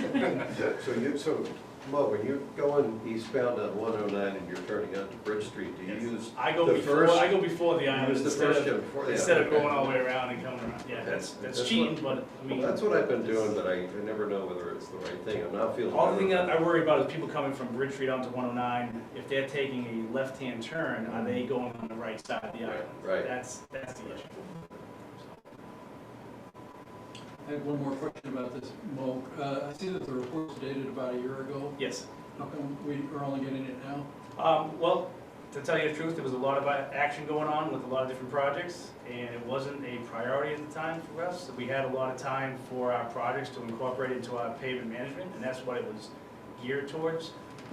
We felt that, you know, give time for these guys to give a presentation, and when we had a proper time to get together. Unfortunately, I would like to have done it earlier, but it's just like 109 and everything else. I'd love to get 109 reconstruction on the tip and get all that squared away too. It's just so many different, with COVID, we were on split shifts for the last 2 years. It was just difficult to do everything, and didn't feel it was a priority at the time. Are you looking for any action from us on this, or? I think I just wanted kind of your feedback to see what interest you had with these intersections. If there's anything, any of those intersections that you say, yeah, go ahead and incorporate it in, and some that we may have to go back to the drawing board or to discuss a little further to see if there's any action that the board or the town wants to take on those intersections. So Bridge Street, I would say do as soon as possible. Yeah. West Mill and Adams, I would do the first of the Yeah. two, as Gus stated. On I think it sounds like, yeah, we still have more conversation for Harding to see, I know between the traffic movements of what it is or what the town, residents, how they move around. Which Just is always best. change that stripe to see if the accidents. I will talk to the chief this year. We might have had this discussion. 3 years not being listened to. We need to change that intersection, there's no question, because there's gonna be a head-on I crash. think the island it just makes it convoluted with the so many nodes, like you Yeah. said. And it's Yeah. confusing. And so that on that one, I like the roundabout test myself, but I'd like to hear how much the delta is for the increased cost. And on Harding and West Street, my personal interest is to have Harding be the through, but, if the traffic engineers say that it should be the other way. How do we get public input on that to see what the consensus, do you want to put it out to the public to see what, they would like to see? And see how safe we can make it if Harding Street is the throughway. Because West Street, when you come down the hill, looking 180 degrees backwards is is difficult. And you just, like I said, sometimes you turn left to look to see if anybody goes. I'm with Pete about Yeah. the idea that West Street would curve, so it's not like I just live with it, it would be if you actually put the Tee it bend. up. But and where I'm coming from is if you go out west, West Mill over into, you know how Dover Road cuts down to 109? Yes. It's like this just little jug handle thing and it works. So with, like you, Pete, I understand the problem because every once in a rare time I try to come on and make a left turn on Harding. It's a pain in the neck, so I get that. And then you see people creeping out, which is exactly what you expect them to do. So my first inclination would be what you suggested. Can't you just turn it to where people hit Harding Street at something more like a 90-degree angle? If you ask for input, I will guess, I'll speculate, that everybody that uses Harding Street is going to tell you pretty much what I just told you. If you asked people on West Street whether they wanted it to be turned into a more convenient thoroughfare, I'm guessing they would say something similar, that they'd rather not have the increased traffic. The voice you won't hear from are the people who are trying to commute through Medfield, who get stopped coming off of North Street, and then have this, you know, rather complex decision about how do I make the left onto West Street. And perhaps the answer is no left turn onto West Street between 4 and 7 p.m., so they go up to West Mill, and they do it that way. So there's other ways to get around that. It is a tough turn. The trick is if you're coming off North Street and you have a yield sign, and you know that there's traffic coming up on North Street to Harding Street, you're incentivized to try to gun it to get in front of the cars that you know are going to be coming, but then immediately you have to slow down to make the left, and the temptation, and I can say this speaking from experience coming south on Harding Street, is no, I think I've got it, and they just kind of try to zip in front of the cars that are coming on Harding Street. My quick reaction is it would actually be ideal if there was a marked turn lane there and a through lane at that one spot, and whether we have the width to be able to do it or not, I don't know. But Yeah, because you do occasionally see like people with sort of near misses, Yeah, right? They yeah. both think they're going straight. Right. And it's partly a desperation. When there's heavy commuter traffic, you can see it, you can actually see it at the stop sign. People get impatient They and get wait. impatient. And I mean, I never drive out here, but I've seen it on weekends when there's more traffic in both directions. Where you'll see people kind of, kind of just slide, so it was very close. Clearly the guy on West going from Harding to West Street thought it was straight. Mhm. And if there's someone who's coming up Harding towards, also thinking it was straight. Right. Neither of them think they were turning against each other, but What we can do is, I can ask Mitch if they could put cost estimates together for the intersections in question, and maybe come up with another conceptual of having Harding be the throughway to make safety improvements. Maybe leave That west, would be my preference. leave Harding at north, either the roundabout or the T, but Yeah. create a thoroughfare for Harding Street. Well, as long as you're taking care of my personal preferences, I'd like a right turn on red at 109 and South Street. You got it. But that would be helpful to get, because I mean, if it is gonna be a more expensive option, that you're gonna have to borrow the money, it's better to have it in the queue, like if we're looking at North Street, which may also be another borrowing issue together, rather than separate. Yeah. Just for one, isn't it? And I do think those two intersections should be viewed in an integrated fashion. Yeah. That makes sense. Great, Thank you. thank you. Thank you, guys. Want to talk paving, Mo? Sure. So if we hop into, as far as the winter this year, it's kind of a recipe for disaster so far because of the temperature fluctuations we've had, the amount of precipitation, the frozen ground, everything adds to tearing up our roadways. If you go to a lot of the neighboring towns, you probably see a lot of potholes that you probably didn't see before, a little bit more in each town. And to put our resources out there to continually take care of these issues, every time there's a rainstorm, every time there's a snowstorm, and we get these fluctuations, you're gonna get those potholes reappearing unless you take good care. One issue I have with 109 is that it's very dangerous when our guys are out there. You know, we need multiple police details for them to work out there. Traffic is always terrible. It's not really a good time to work out there. So it's an inconvenience to the community. It's it's dangerous to our staff. But we feel there's two areas that get a lot of traffic and that are kind of in deplorable conditions. Mostly North Street from Frary down to Pine Street, and then now going from, on 109 from Brook Street out to the town line in Dover going east. We feel if we don't do anything this coming year, you know, we feel that it's going to be a bigger issue if we have another winter like we've had. To keep up with something like that, like I said, it takes a lot of resources, it takes a lot of time and effort, where we could be doing other, worthwhile projects. So what I'm getting at is that there's a couple of options that I'd like to run by you to see what your thoughts are. To refocus our attention to priorities, which would be to us now is, you know, the surfacing of North Street and the surface on 109. To do North Street, we would need to put drainage in. We would need to reclaim the whole area. We would need granite curbing, concrete sidewalks, remove poles, do some traffic calming around Pine Street and the Dale Street radiuses. So with that being said, that's a very big chunk of money to do that. It's, right now, with the costs, we're looking at a little over $3 million, anywhere between 3 and 3.5. So, and that's also to repair part of the culvert that's on Frary Street. What we're suggesting is resurfacing the roadway and to give us a 6 to 10 year kind of a cushion to get funding available, whether we go to town meeting, whether we go to our representatives, whether we go to try to find grants for different options on this.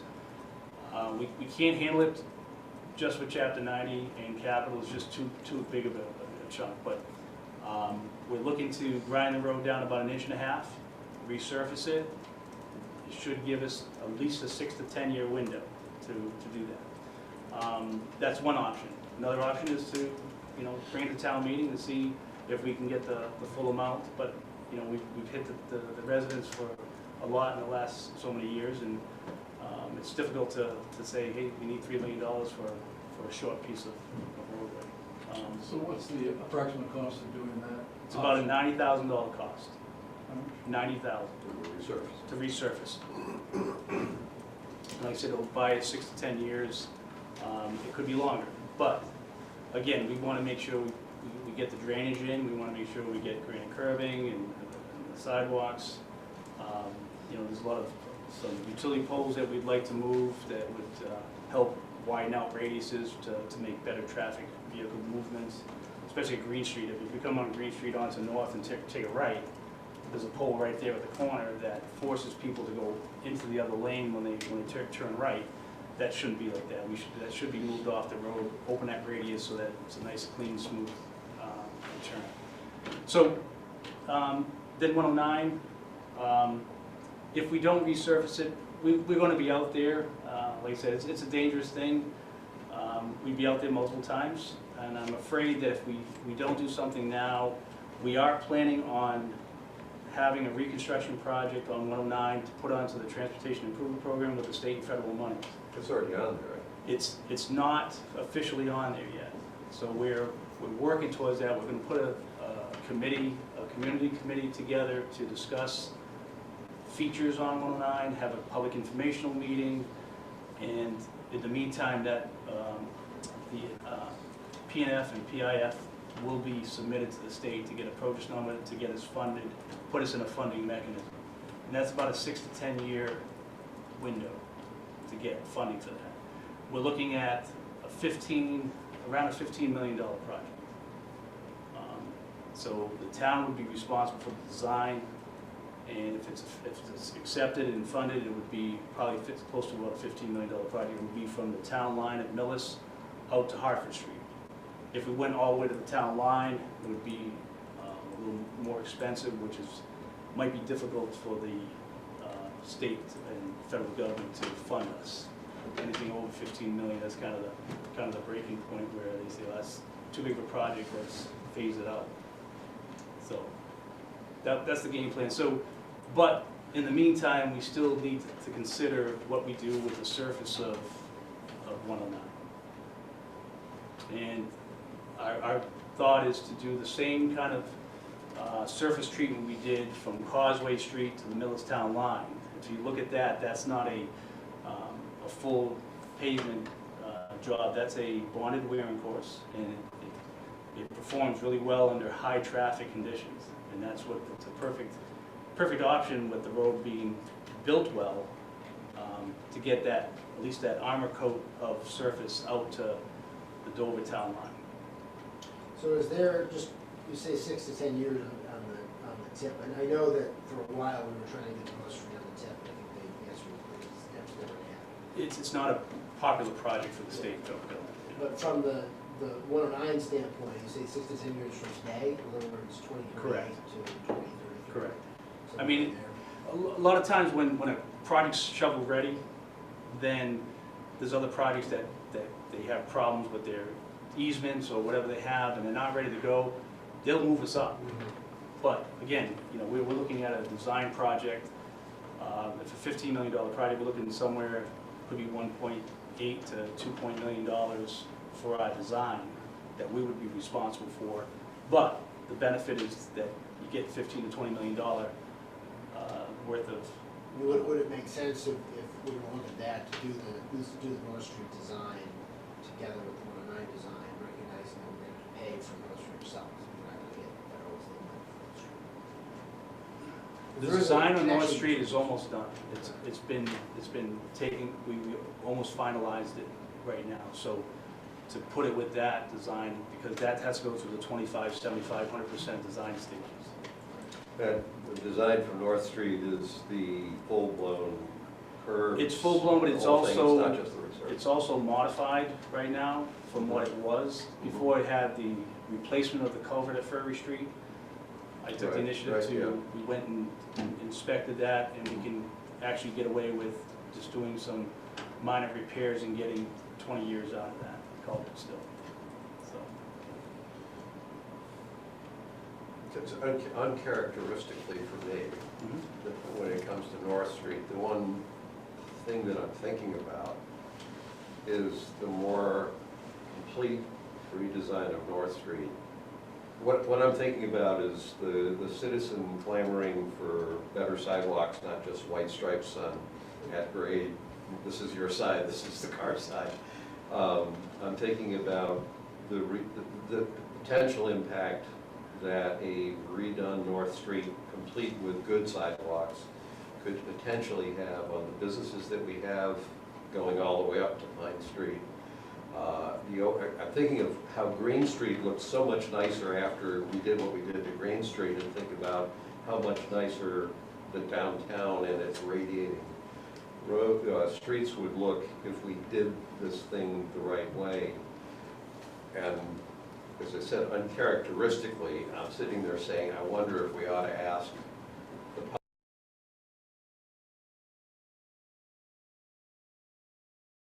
and then revisit in 6 to 10 years, whether this might actually be a time when it would be worth at least asking the question. If they say no, then we go back to and plan A.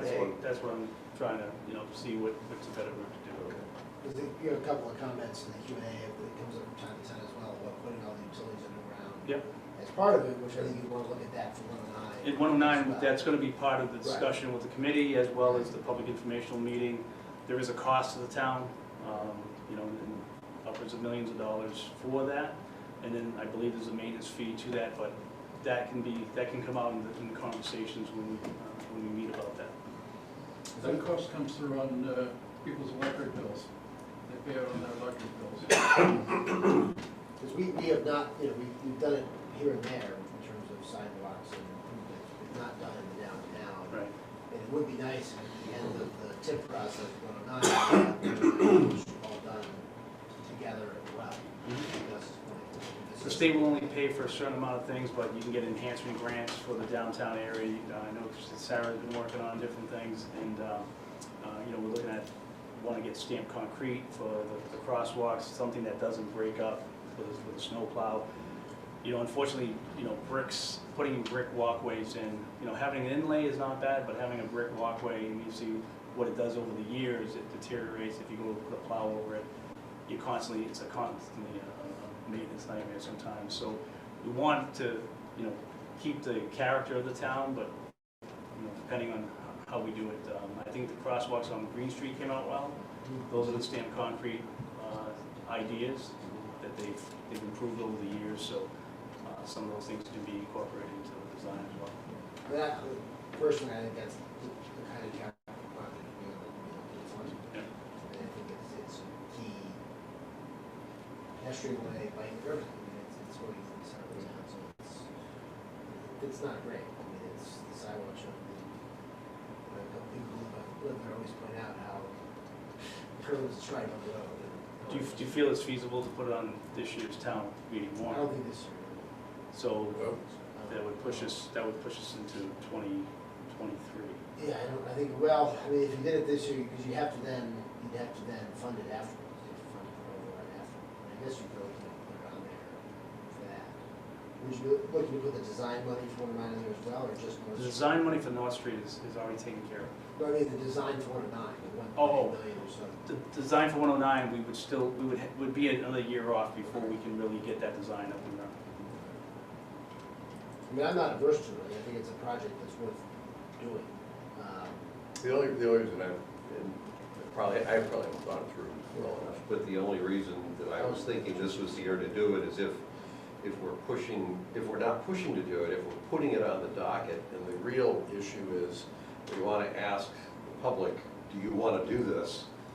Rather than wait a year from now to ask, do you want to do it? I'd rather answer that question now, because if the answer is no, then we're to your $90,000 resurfacing. We don't want to not do Or something.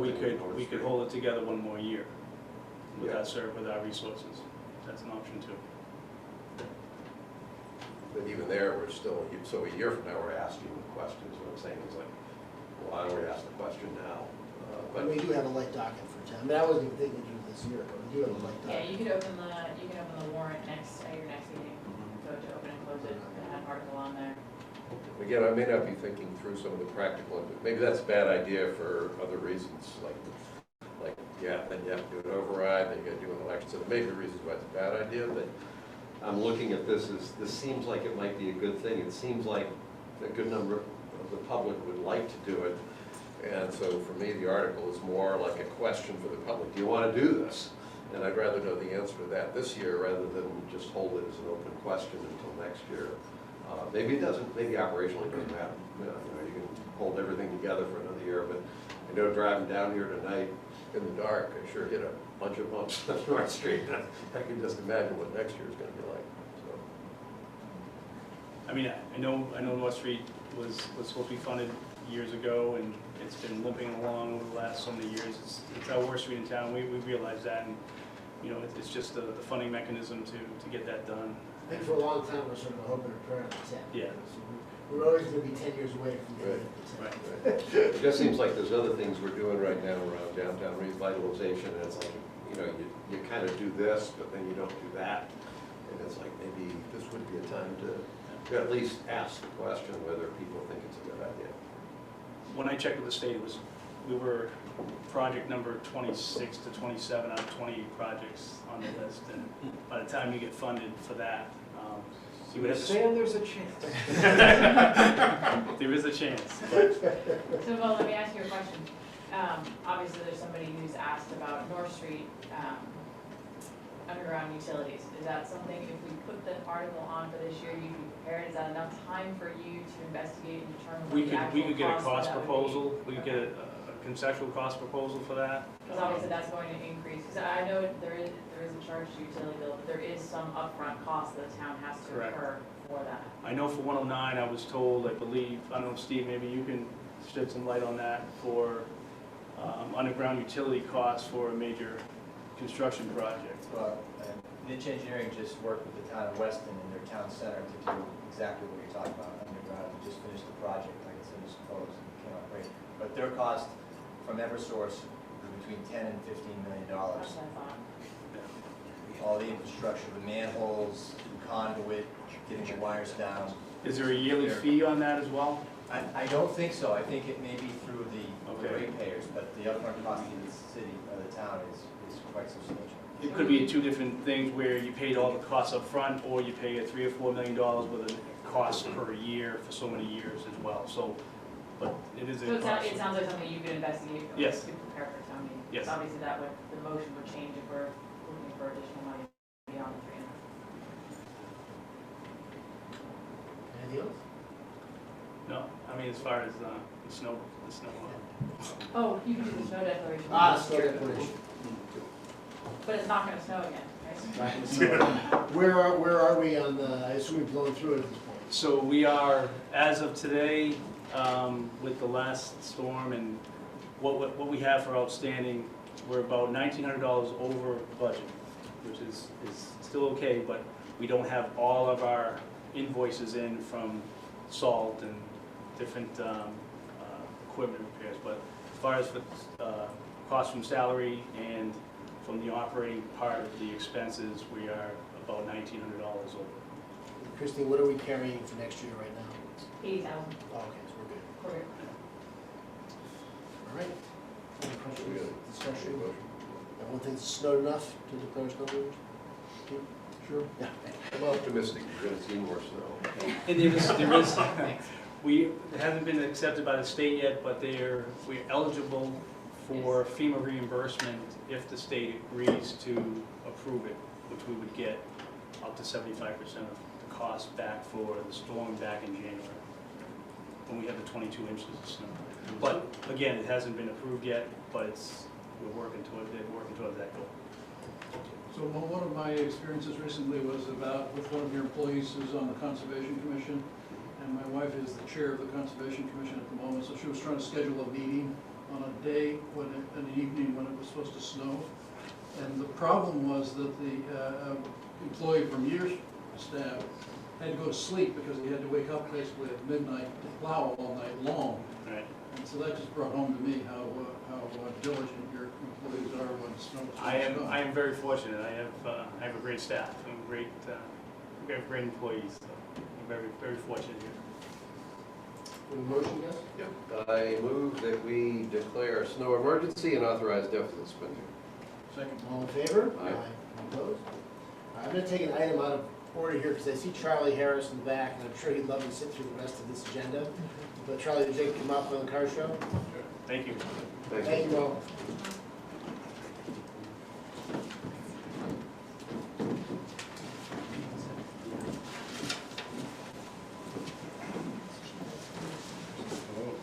Charlie Harris, I put on the Medfield Car Show every year, and I'm asking this year, there's a misprint here, but it's Sunday, June 26th, and everything will stay the same. This is my 20th anniversary of doing the show, so I'm looking forward to trying to get some specialty cars and maybe some celebrities at the show this year if I can get it in time. But So you guys I thought we were the criminals. We're the ones that get arrested. Christine, any questions? No, Charlie and I have discussed some changes that we'll make to the licensing agreement, and we're in favor of those. Pete? I know that the Energy Committee is hoping to have some electric vehicles, I think, part of your thing. Have you connected with them yet about yeah, that? Christine Barrasso, I believe. She spoke with me today, but I wasn't, at liberty to say whether or not I could have her, but I told her I would provide space, and I'd even make signage for her, and she was very, very pleased with the idea. So Christine, you're satisfied we're good on all fronts? Yes, I'll work through the language with Charlie. I don't have any questions. And so you want, from Sunday the 26th, do you need a setup day, rain date, anything else other than the 26th? The regular Friday and Monday. Okay, so that's fine. And a rain date, I missed by 2 days, another Endicott Estates car show. Just put theirs out for the 10th, which was going to be my rain date. Okay. So I'm looking for the 17th now, July 17th. have anything on the 17th? Yeah. Working on the 24th and 27th. Anything else? Motion? I move that we approve the request to hold the 2022 Medfield Car Show, target date of Sunday, June 26th, with both Friday and Monday being set up and takedown days, and a rain date on July 17th with the same Friday and Monday set up and takedown days. Second. All in favor? Aye. Any opposed? All right, on back. Thank you very much. Good luck. All right, Hilly, you're up. Dr. Hilly Passas to discuss the state's new straw proposal for a net zero stretch energy code and request us to sign a letter to DOE. Indeed. Thank you for having us here tonight. I know it was on short notice, and I really appreciate everybody's effort to put us on the agenda. I do have to say it wasn't our fault. The state is giving us a very short period of time to comment on this straw proposal. But we do feel very strongly that the town should have a voice in the crafting of this proposal. And you know that greenhouse gas emissions is a key topic not only for the Energy Committee, but we know that the town worries about it since the vote at the last town meeting. And I can tell you that in the many conversations that I had in the last year with residents, it is a very important issue that keeps coming up.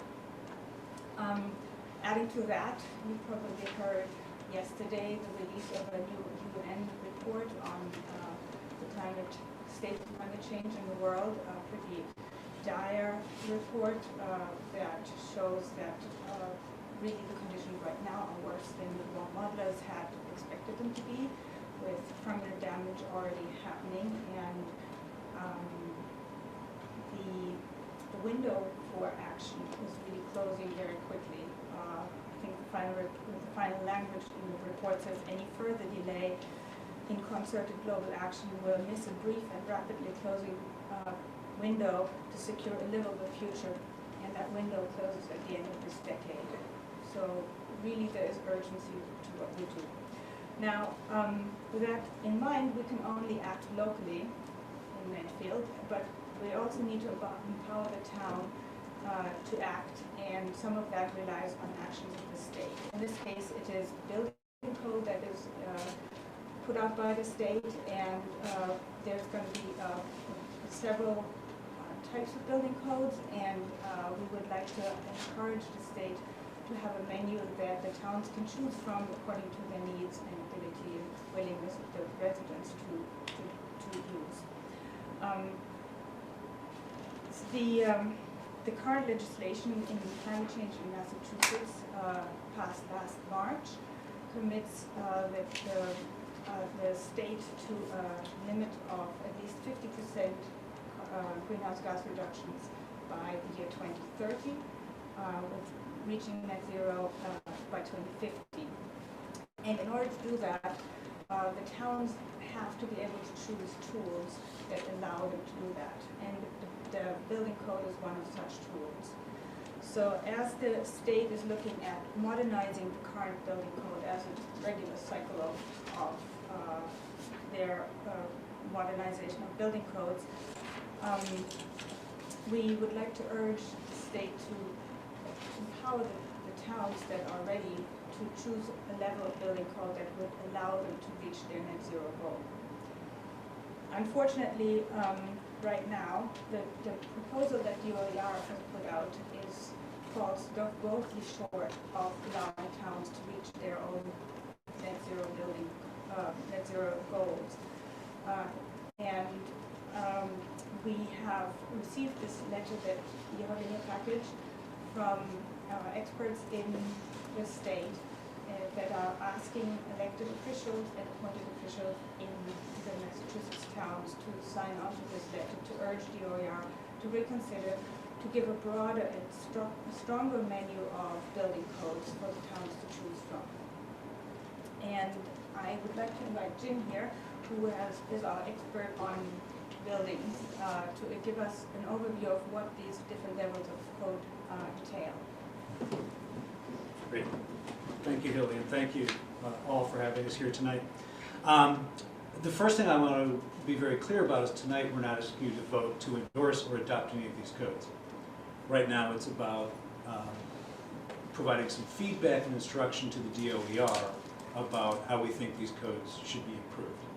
We'll be back later when they issue particularly the specialized opt-in stretch code to talk further about that. There's also a ton of technical detail in that packet, most of which residents won't really be faced to deal with, so I want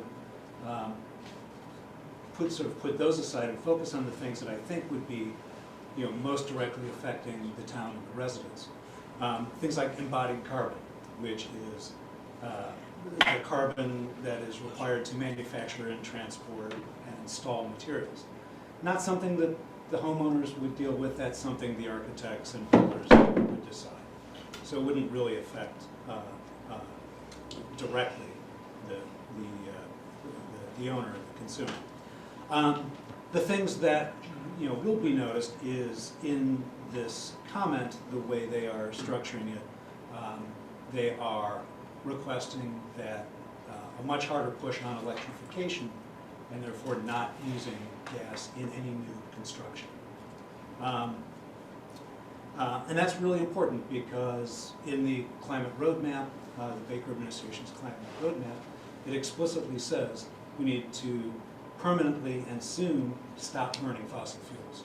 So it makes no sense to continue to allow burning fossil fuels in a new code.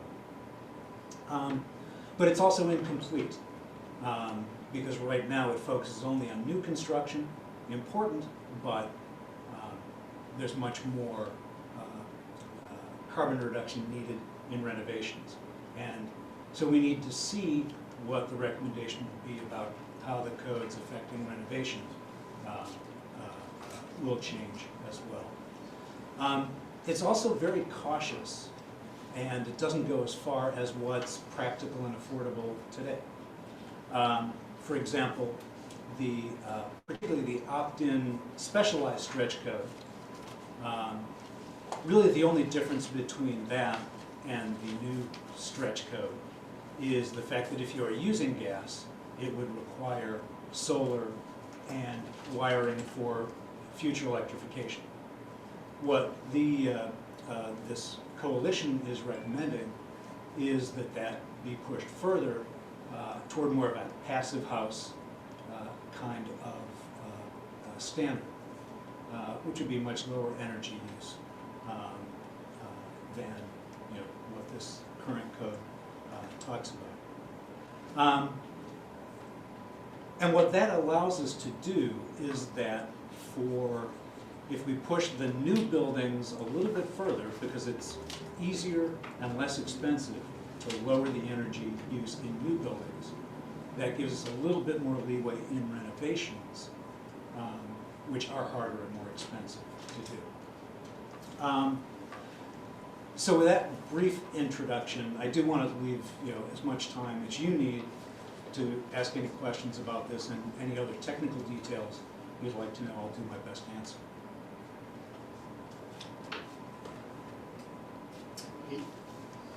So what is it that we're asking DOER to do in this straw poll? Just have a stronger stretch code sooner? Yep. Okay.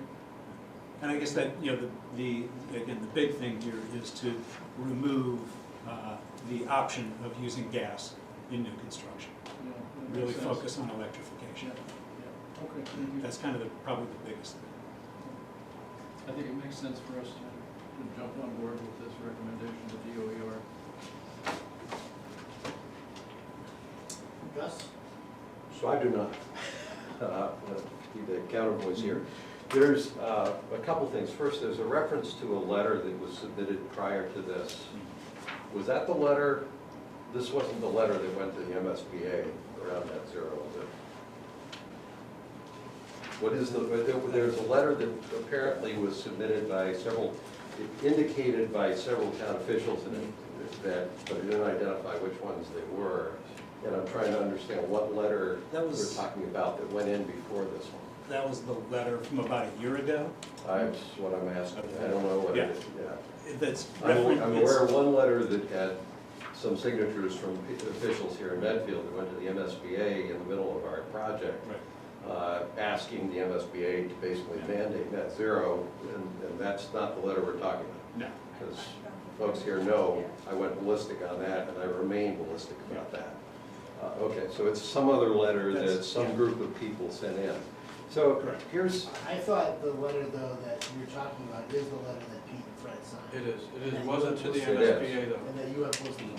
Yeah, there was the ballistic letter. Yeah, this was the, Okay, this is the ballistic letter we're talking okay. about. Yeah, yeah. It wasn't to the MSBA, I think is the confusion. I think it was the Okay, letter. maybe one of the Governor Bacon. provisions was, okay. This, yeah. Yeah, but that's all I needed to know. That's the So letter, that's the letter we're so talking now you know about. where Before I'm my starting time, from. don't- Don't shoot me, I wasn't here. Glad to hear that. I'm looking forward to better behavior in the future. We're here to discuss legislating So today. now that I've just gotten some clarity around that, let me comment on a couple of things about this whole, I went through a whole packet and looked at everything.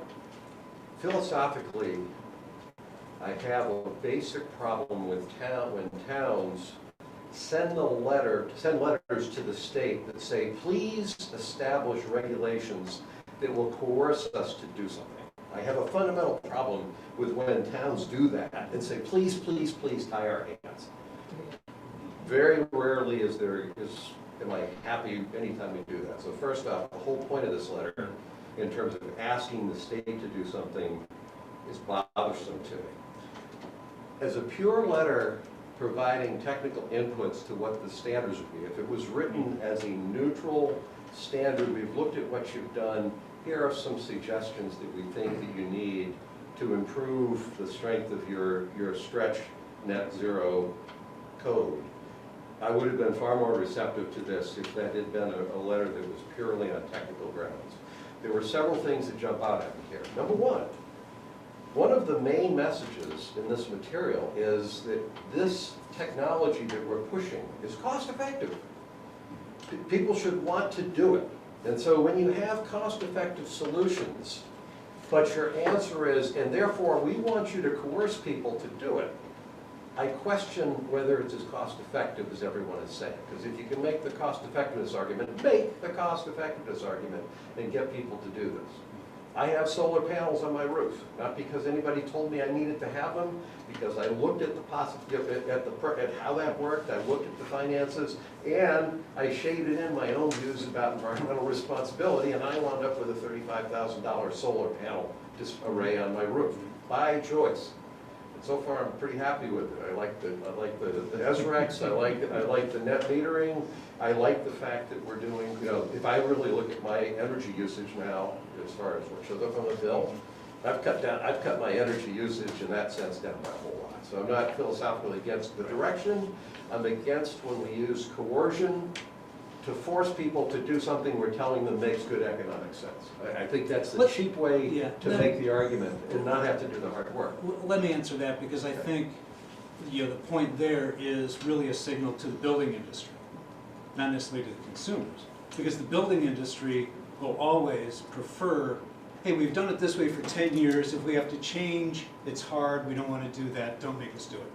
And this is just a signal to them to say, it's So time to change. let me tell you a story. When I The was letter suggests that, I think it says there's 13 million square feet of building meeting the standard already built or under construction. So I don't think they've responded in the way you've, characterized. There's still plenty of builders and plenty of HVAC technicians who are behind the curve. I'm sure. But informed buyers aren't going to buy old technology if they're convinced that this actually works. So the issue is education. Right? The issue is education. But that's point one. But you're expecting the homeowners to educate the builders, which I don't think is I'm realistic. expecting people who are advocating for this stuff to work hard to educate homeowners to make cost-effective, logical decisions for themselves. In some cases, people won't have the cash to do it up front. So I have solar panels because I had a way of financing a $35,000 project. And yes, I'm getting a good return. Not everybody would have the means or the ability to finance a $35,000 project, even if it did have a life cycle benefit. you talked about renovations. Now, when we talk about new, incidentally, the idea of going off gas, I just happened to catch, there was a patch article about Brookline being shot down by the AG's office for trying to go fossil-free. So there's legal issues around how feasible that is, but that's neither here nor there for an input to DOER, I get it. When we start talking about renovations, what economic analysis that has been done in terms of the impact that enhanced regulations for renovations is going to have on the average homeowner who's looking at renovations? There was none provided in the DOER presentation. Correct. Okay. So that concerns So they me need to do the because homework. we're promoting a philosophical / political view, and we're really not that worried about the impact on people in real terms, and that's a concern to me. You know, one of the things that got me the maddest? Several years ago, when we were looking to become a green committee, the issue, I was on the warrant committee at the time, we were asked to take a look at adopting or committing to the stretch energy code because it was one of the requirements for becoming a green community. The first time it came before the warrant committee, we shot it down, and we shot it down on the basis that pre-committing to a code that it was one thing to commit to the code that was in place, but we were told, no, actually you're pre-committing to wherever that code goes. And we're saying we don't even think that we legally can pre-commit people who are going to follow us to do something because we, without even knowing what it was going to be, decided that we would do that. So, but nonetheless, it came up before the warrant committee. It was after I left the warrant committee and probably after you did. It came up again, the warrant committee, and the second time, or I think it was the second time, recommended approval, and the town decided to commit to the energy stretch code. Now, one of my concerns about that is at the point that all towns in the state of Massachusetts commit to the energy stretch code, it's no longer a stretch code, it is now the code, and the stretch code can go wherever it needs to go. What really hacked me off in this thing is that the people who have written this letter have said, oh, no, what we want now is we need to incentivize the net zero stretch code. So we want to take the money that we've benefited from these grants of being a green community. So I've been partially compromised in my reluctance to commit to this stretch code because yes, we have seen money come in. But in this document it says, no, what we need to do now is tell the state, stop paying people for adopting the energy stretch code. If we have money left over, well, then we'll let them in the second tier, but we now need that money to go to the net zero stretch code. This is very Pavlovian to me. We got the dog to sit up for the biscuits. Now what we need to do is sit up and give us, let's shake. And I just have a negative reaction to that because I see a cynical manipulation in this process that bothers the heck out of me. End of speech. I think I made my point. Yeah, so I will say, I don't endorse every single thing Gus said. I generally agree with him on the conclusion. And partially here too is, there's a lot of bold in here. And consistent with the general approach that people take to letters like this, which I think is generally not particularly effective or warranted, but that's the tone. There's also a lot of footnotes, which I haven't had a chance to read all the stuff that's cited in the footnotes, all the studies, the rest of the thing. And I have certainly found, having done a lot of reading on this stuff, that a lot of times the footnotes and the links don't necessarily add up to the headline of the conclusion. And so there's obviously a lot of that, and a lot of this stuff, since I haven't had a chance to go through it, I'm not going to sign on to a long letter like this with lots of bold stuff in here without having gone through. I share some of Gus's similar philosophical concerns about sort of trying to go over our own head to say, please tell us to do this, right? And I recognize there's some of these things in that situation where you are actually, we experience this in other areas as well, sort of shackled by the state, right, in terms of what we're able to do. But I have that same philosophical concerns. A lot of the stuff we can do on our own anyway, right? There's nothing really preventing us from doing a lot of the stuff in town if people really want to do this stuff. And so I'm not inclined to sign. The letter, I mean, frankly, I doubt that adding our signatures to it would be a thing that pushes it one way or the other, but I don't think there's enough time to go through this. I mean, there's so many points in here, 20 points, 25 points, and all these other things, 20 points, and so I went through all the footnotes and everything else, so I'm not going to sign. I appreciate you bringing it to us and not just signing it and sending it in, but I think there's more to it than this, and so I don't. Well, I think, to answer one of your questions in terms of some of these things we could do on our own, and there are towns like Cambridge in particular that is pushing their own kind of net zero code. It just makes things harder on the construction industry, I think one of the points they try to make here is let's have a consistent code rather than having town to town, just make life more complicated. To your point, Gus, that high level is the opt in, and if we don't want to opt into it, we don't. Sure, And- but and with yes, the they're deal going that to says it use- let's incentivize, so we opted into the stretch energy code with the incentive of being eligible for Right. grants to become a green community. I'm saying we made the decision to do that. Right. And then less than 10 years later, the same, I'm guessing, the same people who are advocating for that at the point in time when we did that are now saying, well, don't give that to them anymore unless they get to this next higher level.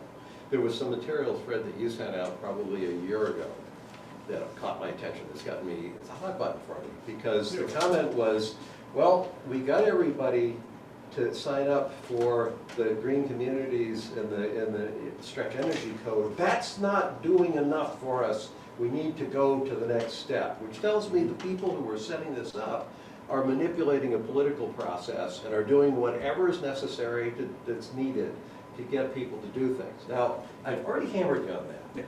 Understand what I see the Energy Committee doing and what it stated that it wants to do here in this town around educating people, making sure people understand what's important, finding ways to make these things as easy for people to do and as beneficial for people to do. I am absolutely in favor of doing that. I want our town to retain its autonomy from an authority standpoint, and more importantly, I want people to retain their autonomy to be able to make their own decisions. But I think that town government, and for that matter, the state, if it chose to do it, could do an awful lot to help educate people. Heat pumps, who knows how heat pumps work? You guys know how heat pumps work. And I give them that, Fred, you said you just put them in. I don't think Fred would have done it if it didn't actually really make sense on an economic and a philosophical basis. I don't think. So you see what I'm saying? If you want people to be responsible, environmentally responsible, you don't do it by putting a ring in their nose and yanking them through the process. You do it by getting people to understand this stuff. Let me provide an alternate point of view on that, because I don't think they're cynically manipulating anything. Some of them are. I can assure you they have, because they did it 40 years ago with nuclear power. I've been there. But 10 years ago, when the Green Communities Act and we adopted stretch code, the scientific consensus on the pace and the magnitude of climate change was one thing. As Ellie said, the latest report and over the last few years, reports are showing the impact is bigger, it's happening faster, and it's worse than we expected. So it requires a change in strategy, it requires a change in building codes, it requires pushing things further than this group wants to, but it's not pushing further than what is possible. Because already, when they talk about Passive House as the opt-in stretch code, the Mass Save program today in new construction is incentivizing what's essentially Passive House. So it's doable today, affordable today, practical today. Your words basically said it's not happening enough, therefore coercion is required. If there's incentives to get people to do the right thing, There's coercion in all building codes, right? Now you understand why I don't want to increase the level of coercion in building codes. I've actually studied, 40 years ago, I was studying the Massachusetts Building Code Commission's energy section. So my experience with this goes back 40 years. But it's and what I learned was that the people who had the money were making one set of decisions around energy, that the people who couldn't afford the spec-built houses didn't have that one, because the people that were buying spec-built houses couldn't afford it. So I'm very sensitive to cost impacts on people and what they do. I'm very supportive when I hear things that this is cost effective. I'm saying, okay, the argument's there. but nobody wants to put that kind of effort. It's far easier just to tap government, to tell people to do it. Don't worry, it's good, trust us. And I'm saying that's not the right way to get it done. I'm not And I against think trying to do there it. is with some of these, as we've seen in other areas as well, I think there's sometimes a disconnect between what is promised up front and what's actually happens. Because it's not just the, you know, if you look at sort of lead certifications and things like that, and they actually deliver on what they promised, there's some questions in that area as well. So I think particularly moving in this direction, you know, a lot of this stuff doesn't really get audited historically in terms of like, here's what we projected in 1990, this is what's happening. Very rarely see that headline saying, here's what the model projected in 1990, but we also had to act for 3 years versus what it does today. And so there is a little bit of a back testing issue with all of this stuff. Again, it's a very complicated issue, and we certainly understand how it goes, but I think, if some of this stuff gets subjected to cross-examination, doesn't hold up quite as well as it does in sort of the negotiated for a headline executive summary of some of these things, which is a lot of what is in there. Then you dig through into the details of some of these reports. They don't quite say exactly what the adverbs, the adjectives, and the carefully chosen phrases intended for a headline ends up doing. And that's what this letter strikes me as well, is they have sort of headlines that are right at you, but then without having gone through the background of it, you know, I suspect if I had the opportunity to take the deposition of some of the folks here, I might enjoy these words. So, But that, yeah, that's why they refer to things like the Passive Standard, yeah, which again, I'm not does saying require that- I'm not ongoing saying that testing I'm not saying and it's commissioning. I'm not saying Yeah. that it's Yeah. cynical manipulation, you know what I'm saying? I'm not endorsing all of my colleagues' views here, but I do think, you know, given from my perspective, you know, what I've said before, and the lack of time in this role, that I'm not behind some vote. He has a lot of degree. I have a public policy degree. We have different perspectives. Anything else? Right. Thank you for coming in. Thank you. There is something. Well, I personally wanted to address what you said about the education of the consumers, and I find myself in that position. Where a relative just had her heat breakdown, and I tried to get a heat pump, and I did find myself in a position where I had to find not only contractors who would even talk to me, but I was literally lied to and hung up on when I said I'm interested in a heat pump. Wait, by a contract? By a contract. By a Yep. heat pump professional. I've had contractors in the last 3 months tell me that heat pumps do not work below 40 degrees Fahrenheit.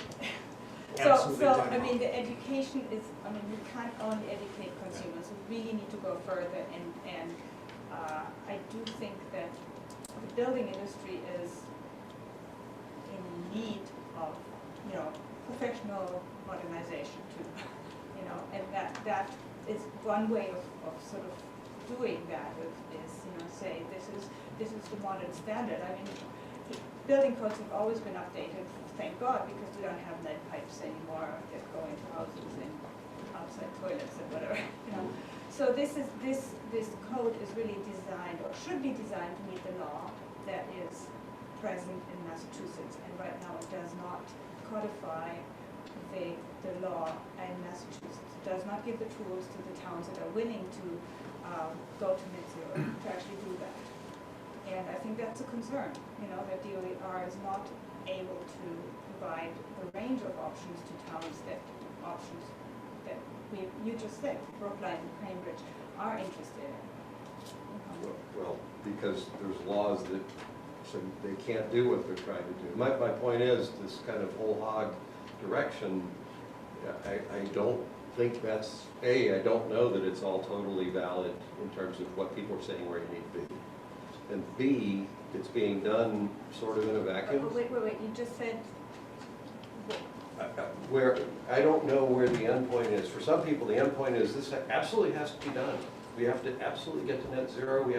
We have to get there, and we have to be there by 2030. Why wait till 2050? Let's go even sooner. And well, my first question has to do with what's the... Say again? Any carbon you take out now is not there the year after and the year after. Sure. Right. Oh, absolutely. The cruise. My issue is coercion. And what's behind that issue is when people are pushing for coercive standards, what's the economic analysis of the impact that has been done that shows clearly this is the appropriate thing to do because the economics are here and people can handle it? And I don't see that. I just don't. I don't see that having been done. I think you have. And what I hear is an argument that it is cost effective, but then it's like, yeah, but we didn't really have that information. Well, We don't know for what was renovation, just no. said. For renovation, no. So why are we pushing for it in this? Because that's a big hole in the standards. So we're But in we're the- dropping a cost on people because Well, some people think that that's more important than whether people can afford no, it. here, the standard for the new construction, the DOER spent a year and had a number of consultants do energy models, cost estimates, do all this. And with the standards they have in there, they show that particularly with the mass save incentives, it's less expensive now than to build code. So the new construction, they got it covered. I agree with you. We need then code for renovation, and they should do a similar analysis and present those data. I totally agree with you on that. So I didn't see that nuanced view in this letter. Yeah, no, that's legitimate. Okay. Yeah. There is a fallback question on behalf of you, if I may. May I? Thank you, Mr. Chairman. By the way, about timing, a couple of things. A couple of your comments regard timing and short-term and long-term. Short-term, we agree with the aggravation that this is quick. The state just came out with their draft straw proposal. And by the way, that phrase, straw proposal, says to me they're looking for feedback. They want the feedback. And I talked to the guy behind it today, that was 6 hours ago, and he said exactly that. He said, he can't say it publicly, but that's exactly what they have in mind. They want the feedback. They're going to get feedback from people behind the scenes. They want the feedback in front of the scenes, and that would be us. That would be this kind of a letter. It's very public. But the timing, the aggravation is, it just came out a couple of weeks ago, and they're asking for feedback by March 9th. The next Energy Committee meeting is the next day. We don't even have time to put the Energy Committee meeting first. So I appreciate the aggravation about the timing. I appreciate there's a lot of footnotes. Sorry about that. About the 10 years, it's a very good point. 10 years ago, the regime was presented as such and such, and now how dare anybody say it'd be different? I got it. It's aggravating. The three of us don't want to be here causing aggravation. We really don't. You're not the one that's written the letter, I don't think, right? The reason we're here, the reason the letter is written, the reason for the bold points in the letter, that what you said, it's all italicized, demanding sounding and all that stuff. All of that is because of the first thing Hilly said. Yesterday, 6 a.m., was the unveiling of the latest UN report, which was worse than, as Hilly said, worse than anybody could have imagined. The future we're well into. We said, climate crisis is coming. It's here. It's here. We're in it. People are dying anyway. So you don't need me to go through all that. You can read the, what is it, 1,400 pages, that report? Anyway, but the press reports are very good about it. But the point is, this is why what was presented 10 years ago as this should work is no longer good enough. And it's not our fault. It's not the fault of the letter writers. It's not any one group's fault in particular. It is our collective fault as humans around the globe for not responding better, quicker. Or maybe somebody didn't calculate correctly. I don't know. Doesn't matter.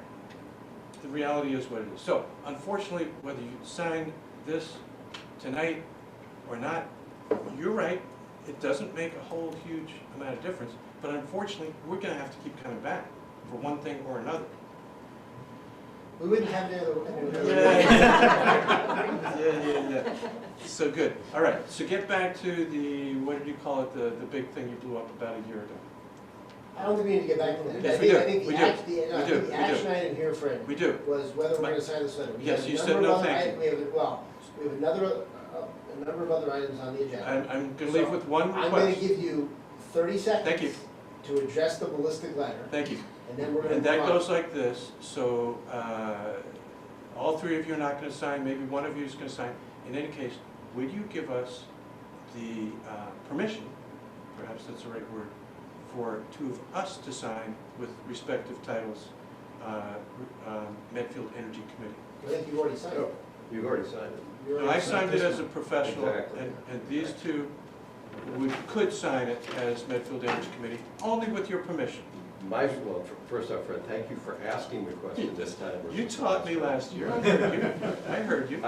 My personal view And you too, Mark. is the trick in signing and then using your official title is it's very difficult for people who are reading it to know that you are not speaking for the town, you're only speaking for yourself. So if you sign, and you sign it with your name, I have no problem. If you sign it and claim the title when you sign it, you're conveying an impression that the town, especially from an energy committee. Well, it's just your point, Gus, and the way that letter is referenced in this letter here, right? It says a year ago, elected and appointed officials, 59 towns and cities representing almost 40% of the state's population, voiced strenuous support for the net zero stretch goal. I'm sure that included Medfield in that, on the basis of your signature. I had nothing to do with the math. Well, I understand. It doesn't but matter. It's a this is political- Gus's point. No, I got the point Yeah. last year, this is why we're asking explicitly this way now. And you noticed in the last year's letter or this year's letter, there's lots of people with lots of titles in lots of towns and cities. So, the question is open, could you please? My personal view is it's fine for you to sign it with your name. It's not appropriate for you to sign it with a town title. Pete disagrees with me. So I have one vote, Pete has one vote. If you're I looking, agree with Gus on this. In terms of that. Are we done? Are we done? Thank you very much. Thank you. Thank you. All right, Colby Smith is up. Colby, I assume you are Colby, yes. Thank you for waiting through all of this.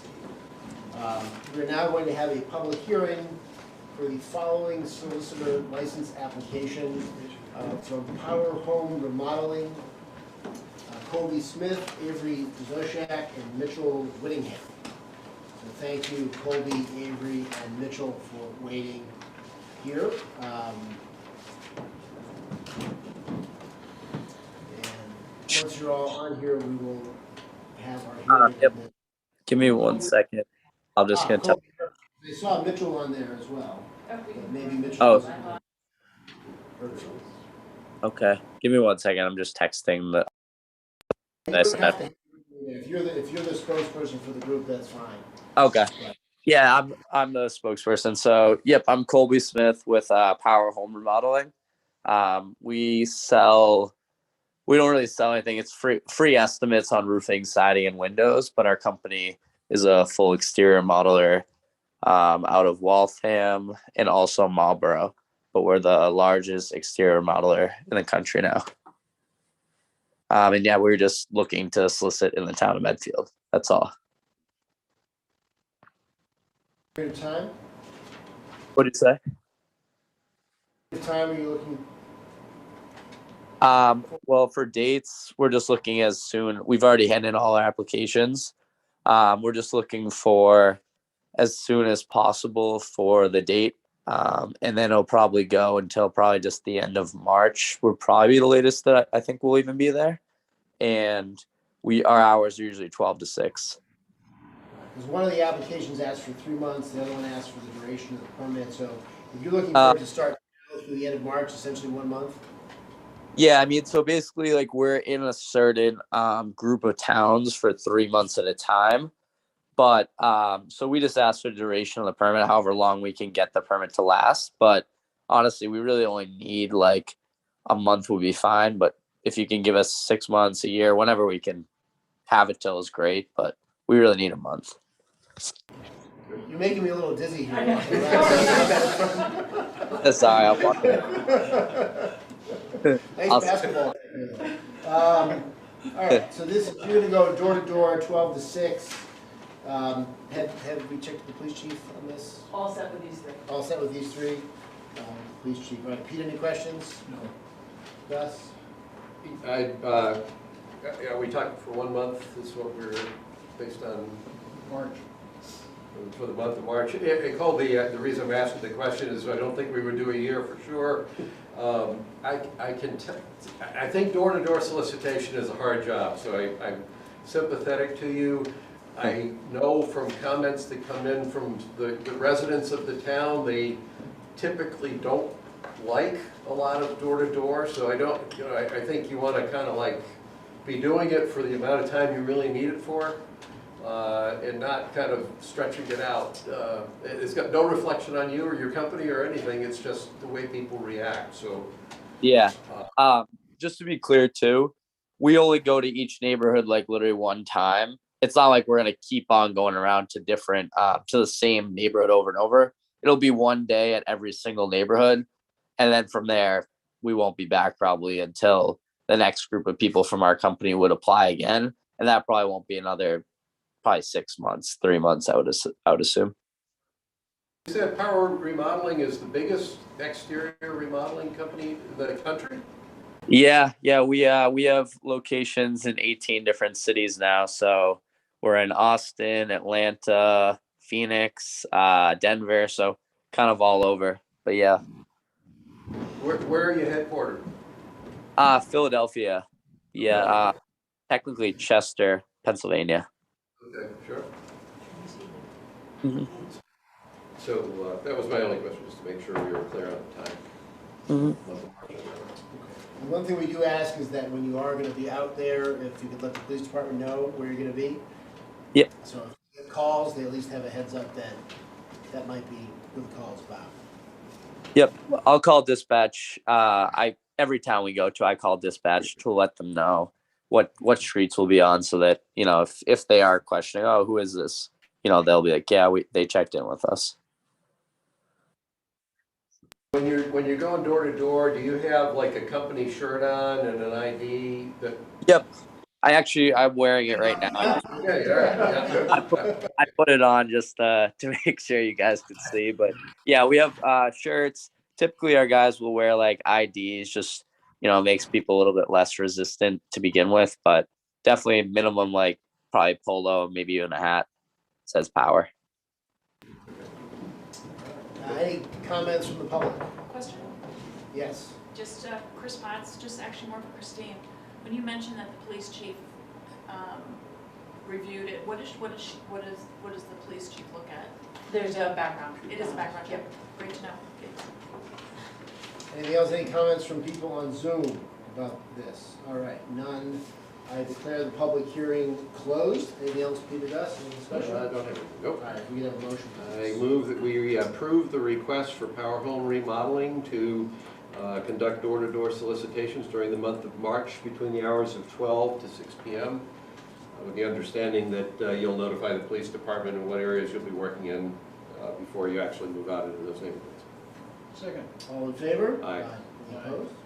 All right, well, thank you. You've got your license, or your sister's license, so good luck. Cool, thank you, I appreciate it. Sorry for making everyone dizzy. But, we deserved it after making you sit through that 2.5 hours, that 4-minute conversation, so. all good. Thanks, guys. Bye. All right, thank you very much. All right, next up, discussion elementary school workshop for Tuesday, March 8th, 2022. It works fine. Yep. And we'll be here. And so, Yep. and just so we'll operate like one of our regular meetings. People have input, comments, otherwise. If anyone has anything in advance they want to submit to be discussed in the workshop, you can send it to Christine. The only thing I'd like is coming out of that workshop, however the school committee does or doesn't want to be about public hearing, I'd like us to set the date for that. We will discuss that. Okay. All right. Next up, vote to accept the resignation of Michael Metzler from the Medfield State Hospital Development Committee. We have his letter of resignation here. And the only question I had was his stated reason for resignation is he's also a member of the board of CAM. And is there anyone else still in the development committee who's a CAM board member? Yeah, and Pat Casey is, and Mark, when we finish with this resignation, I'd like to actually talk about the other person that's in that same boat on the development committee, because I've had a conversation with Pat seeing as you're here, Mark, I think we have a resolution for Pat that will be beneficial. I just want to check it. My only concern is just because it was not on the agenda for discussing in particular. I wouldn't want to do that without him knowing we were discussing in particular. He know who Pat? Pat, Yeah, yeah. Pat knows that I'm going to carry this forward. Oh, okay, all right. So let's get a motion to accept, I assume, to accept the resignation of Mr. Metzler from the Medfield State Hospital Development Committee. I move that we accept the resignation of Michael Metzler from the Medfield State Hospital Development Committee. Second. All in favor? Yep. Aye. Any opposed? All And Mark, can I just roll right? Yeah, go right ahead. So I had a conversation with Pat. So the development committee doesn't have a lot of people on the committee, and right now, as a practical matter, because Pat and Michael both had to recuse themselves because of the relationship they had with Cam. The six of us have been operating with four of us, which is the minimum for quorum for the committee. And more importantly, we haven't gotten the benefit of both of Michael's and Pat's inputs. Mark, I know that Pat took your advice and checked in with the AG's office. The AG's office gave him a letter basically suggesting that. No, it's the Ethics Commission. It's the Ethics Commission, not the AG. Is that part of the AG's office? No. No. Okay, well, okay, I'll have to learn more about where that is, because last time I had to check on something, I think it was the AG's office I checked, but that's fine, it doesn't matter. The point was, he got a letter about what he could do, which on the surface sounds like he would be able to rejoin the committee. What I understood is that you and he had a conversation, Mark, and you still had reservations about whether he could do it, given the fact that we don't yet, I guess, have a contract in place. You know, we're still at a point where we're going to have to negotiate a contract. The question was, we need Pat. He's the corporate knowledge from the master planning committee. He was the guy who was responsible for all the modeling work that we did. So having him not as part of this conversation definitely damages our town's ability to carry this thing forward in the best way possible. But the one thing that Pat and I talked about is if he rejoined, but as a non-voting member, does that address any lingering concerns you had beyond the parameters that the Ethics Commission laid out for him? It was not, it's somewhat, first of all, can you hear me? Yes, we can, yep. Okay. So I had a phone conversation with him following his receipt of a very detailed opinion letter from the State Ethics Commission. Now, that letter is confidential unless he chooses to disclose it, as far as the Ethics Commission is concerned.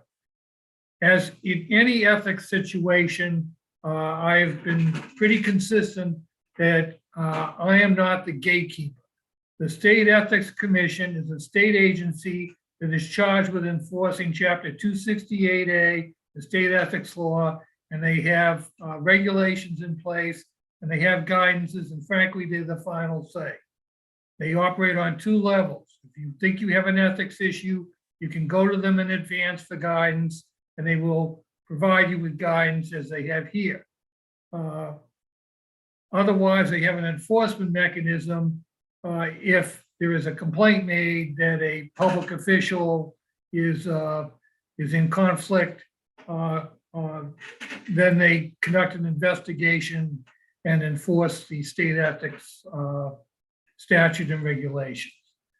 As I said, in this case, they gave him a very complicated and detailed opinion based on the information he'd given to them, and he was having difficulty understanding it and under what scenarios he would be okay and what he wouldn't. And frankly, I'm not comfortable going into what our discussion was beyond that, except to say it's not my decision. I'm providing input to somebody to assist that person. The final say is the State Ethics Commission. These situations are very fact specific. However, the important thing to understand is it doesn't have to be a for-profit situation. It's the fact that it is an entity separate and apart from the town with separate interests of its own, which are not necessarily consistent with the town's. And so he's put right in a position where decision-making with the town and decision-making with the foundation or what the CAM, whatever they are not necessarily the same same interests.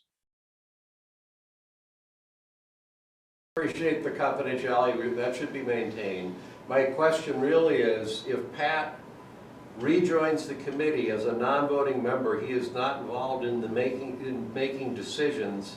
He's simply providing us with the kind of background corporate knowledge he had from when he was on the master planning committee that will help us in our process of trying to negotiate an agreement with the developer. Is there still a problem, from your perspective, is there still some disqualifying problem that would prevent us from tapping probably the most knowledgeable person we could possibly tap? Yeah, the voting part is not the final end, because he's providing input, and if hypothetically he's involved with another group that has a separate interest, that could influence the information the analysis that he's providing to the committee. The committee's an advisory committee anyway, so a vote is almost irrelevant. But I don't think that resolves it, but he would have to go back to the State Ethics Commission and say, I want to give you these additional facts. Does that change the guidance you've given me? That's the only protection. That's the only thing that he can rely upon. This from a different angle, Mark. From what I've heard you say, would I be correct in saying that it's up to Pat to satisfy himself that the guidance he's gotten from the Ethics Commission leaves him, puts him in a personally acceptable position doing whatever he does? And it's possible that somebody along the way could challenge that if they wanted to, but so he has to weigh that possibility. I don't know why anybody would do that in this circumstance, but let's assume theoretically at least it could happen. Am I hearing you say that it's really Pat having to listen to what the Ethics Commission tells him?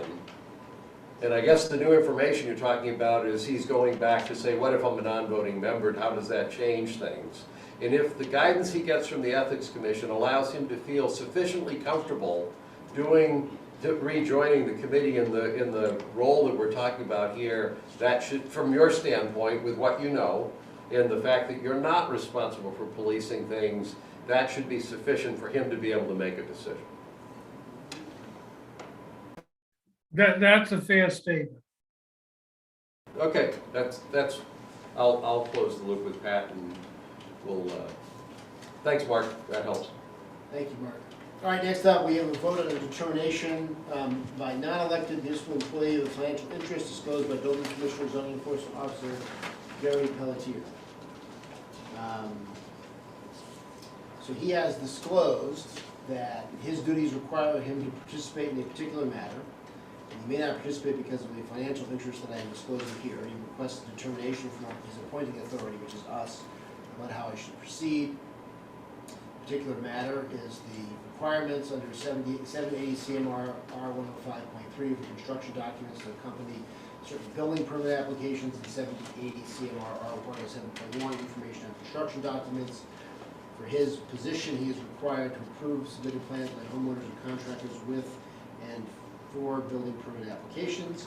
His financial interest is that he is an officer, director, trustee, partner, employee of a business organization, and the business organization has a financial interest in the matter. He operates a small, part-time professional service business providing design and building plans for residential remodeling projects, $500 to $1,000 for range of services. The service would not be provided for projects permitted in the town of Medfield or for any project that I would approve, permit, or inspect for code compliance. So as I interpret this, he is requesting permission to operate a part-time business providing design and building plans for residential remodeling projects in towns other than Medfield. Is that a fair summary? That's the way I understood it. Okay. Mark or Christine, any input on this? No, I talked to Gary about it. He is also providing the same paperwork for Millis. I know he works as the assistant building inspector, commissioner at Millis.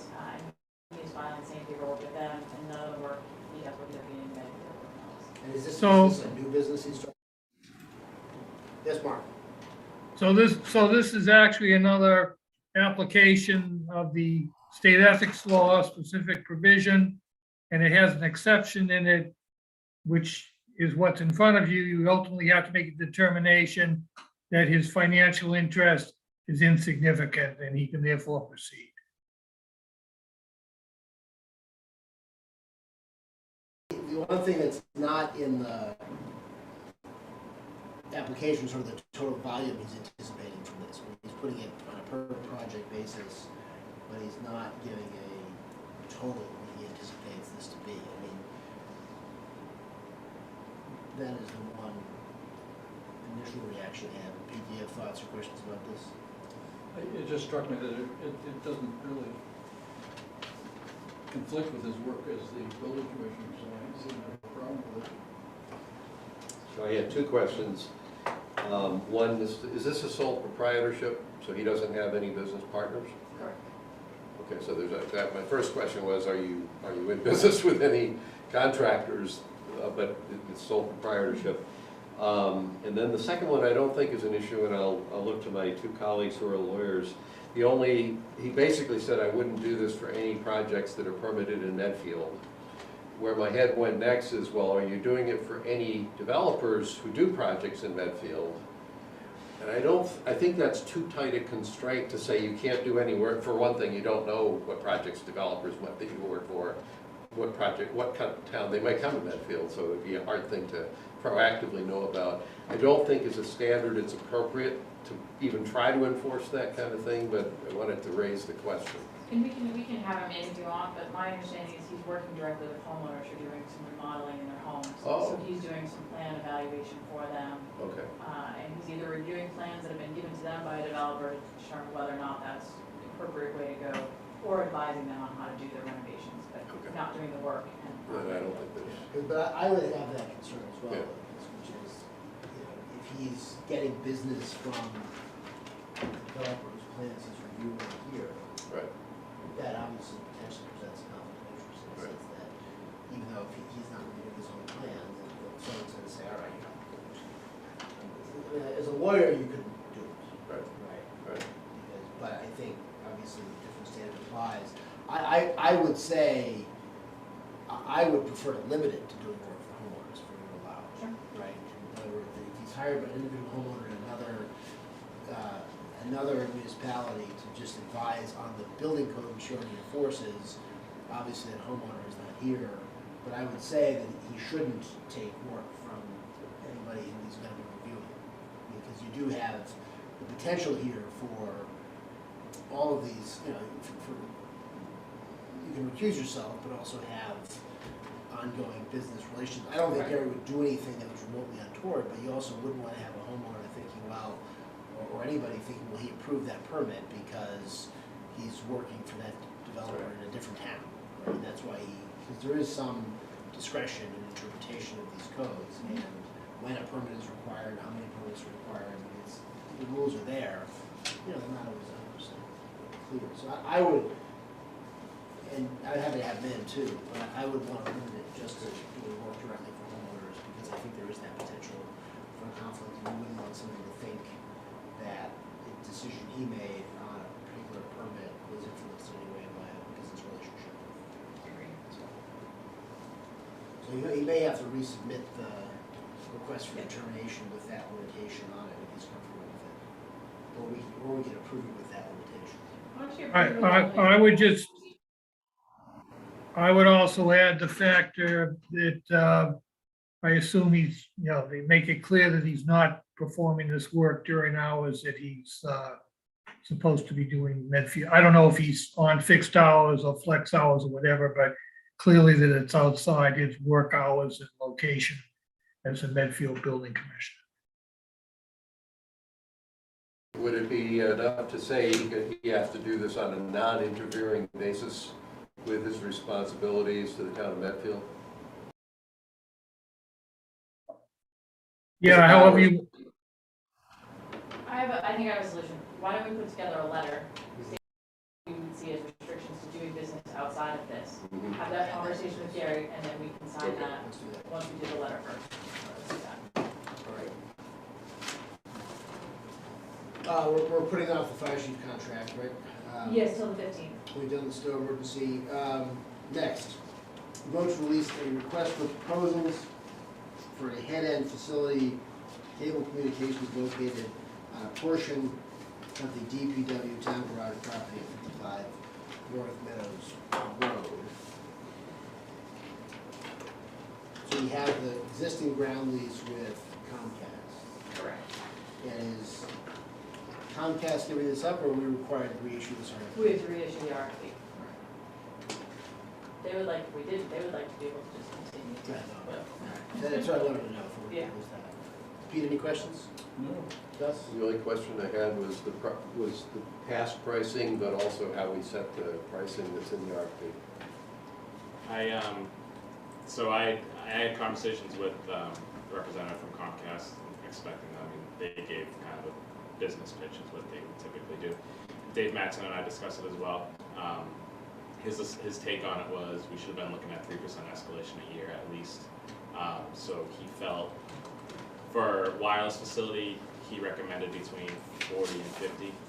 This isn't quite a wireless facility, it's kind of unique. We didn't have any comps, so we actually asked the assessor to see if she had any comps. She reached out to her assessors group, they didn't really have anything like this as well. So Dave took a look at the numbers that we came up with. He just went off 3% escalation based around looking back, you know, where we first started at 25,000, but also trying to compare with the wireless market. So he felt $38,000 and then the bid was appropriate. And then the other question was, that there was a diagram of the building, and it talked about an addition. Is the building going to be modified, or? That was the language that was, so there was a reference to an addition. The addition's already been complete. The old building was like 350 square feet, it's now 750. Okay, so that's what they call the new part of the old building. Got it. Anything else? Motion. I move that we release the request for proposals for head-end facility / cable communications located on a portion of the Department of Public Works town garage property at 55 North Meadows Road. All in favor? Aye. Any opposed? All right, next, vote to appoint town administrator Christine Schreiler as the chief procurement officer. Was you already the chief procurement officer? I was when I was the assistant town administrator, having just finished my recertification. Part of one of the things they talked about is making sure that that is updated and on the record. So now that I'm down to town administrator. That's now like the tippy-top chief procurement officer, all right. Do we have Super motion? best. I move that we appoint town administrator Christine Trewiler as the chief procurement officer. Second. All in favor? Aye. Any opposed? All right. Next, vote to accept the resignation of Jim Brand from the Affordable Housing Trust. I move that we vote to accept the resignation of Jim Brand from the Affordable Housing Trust and wish him all the best with the issues that he's working with. Second. All in favor? Aye. Any opposed? All right. Next, vote to approve one-day beer and wine licenses for the Council on Aging from 4:30 to 8:30 p.m. for the following events at the center, Tuesday, March 8th, 2022 for the Women's Painting Event, and Wednesday, March 16th, 2022 for the annual St. Patrick's Day Dinner. I would just comment that I'm kind of curious about the women's painting event. You know, guys, I thought about saying what I think you're about to say. I advise against it. Okay. I advise against it. Is this still being videotaped? So, I think it would be a fun event, and I think as many women as can possibly manage should go. I move that we approve the one-day beer and wine licenses for the Council on Aging from 4:30 p.m. to 8:30 p.m. for the following events at the center. Tuesday, March 8th, 2022 for the Women's Painting Event, and Wednesday, March 16th, 2022 for the annual St. Patrick's Day Dinner.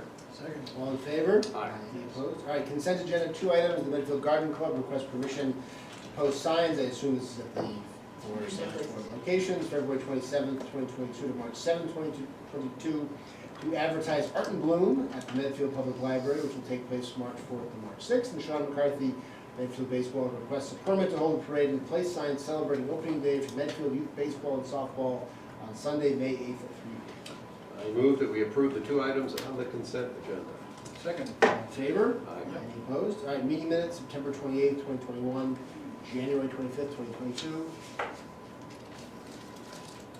We look at these, right? It's not present for approval of the function. Any comments, questions? I don't remember if I had any issues or not. I have one point on the January 25th, which Christine, you may have. It's all in the Google thing. There was only, I was confirming, the wording, I forget what it was now, but it had to do with, the wording said that we had changed something to not be something, and I thought it was exactly the opposite of what we actually did. Did you by any chance have that written? I don't have that off the top of my head, did that happen quite frequently? Oh, hold on, no, I can tell you what it is. I actually printed that one page out. This was the financial policy, so this is the January 25th, 2022 minutes. Item 10, there was a motion, Mr. Murphy motioned to reapprove the financial policy to amend the $25,000 limit for other items to be included in the capital budget down to $15,000 and eliminate the requirement that an unforeseen emergency capital expense will not have to be paid back in future operating budgets for the department requesting. So it said we were eliminating the requirement that they wouldn't have to repay it back, and I believe we eliminated the requirement that they would have to pay it back. I think the not shouldn't be in The not shouldn't be in there. Second not So should not be. with the confirmation that that is correct, that's the minor change. Can you get a motion to approve? I know that I added some changes too, to try to clarify things. Right. But I saw all the changes as the last person, and all of them were minor, except for that one thing. So I move that we approve the meeting minutes, the BOS meeting minutes from September 28th, 2021 and January 25th, 2022 with the minor edits submitted in the Google Docs. Second. All in favor? Aye. Any opposed? Town administrator updates. Just want to let everybody know the warrant committee hearing has been set for March 29th at 7 p.m. Here, I assume?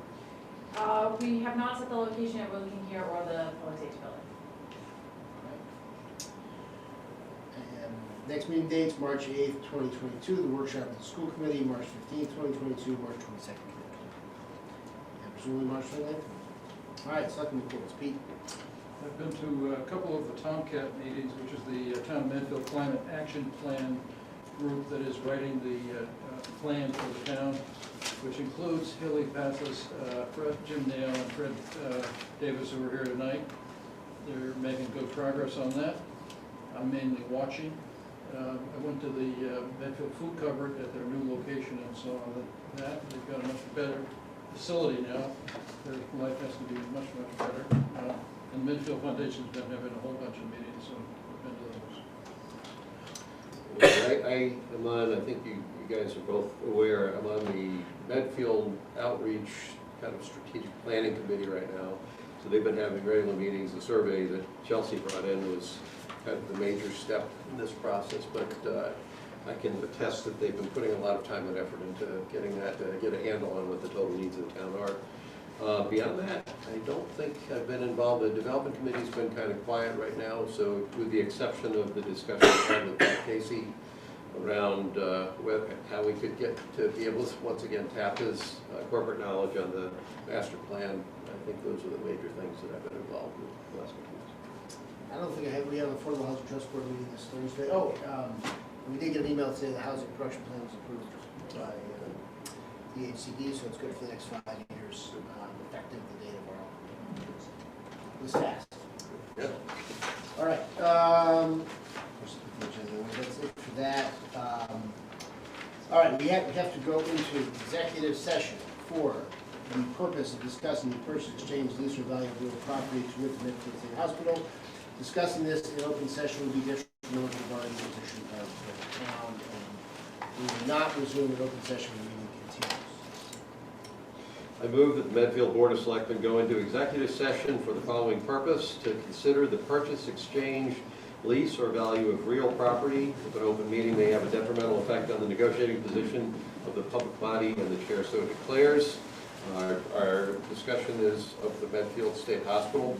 And we will not reconvene in open session at the conclusion of the executive session. Second? Second. Peterson? Yes. Berman? Yes. Marcucci?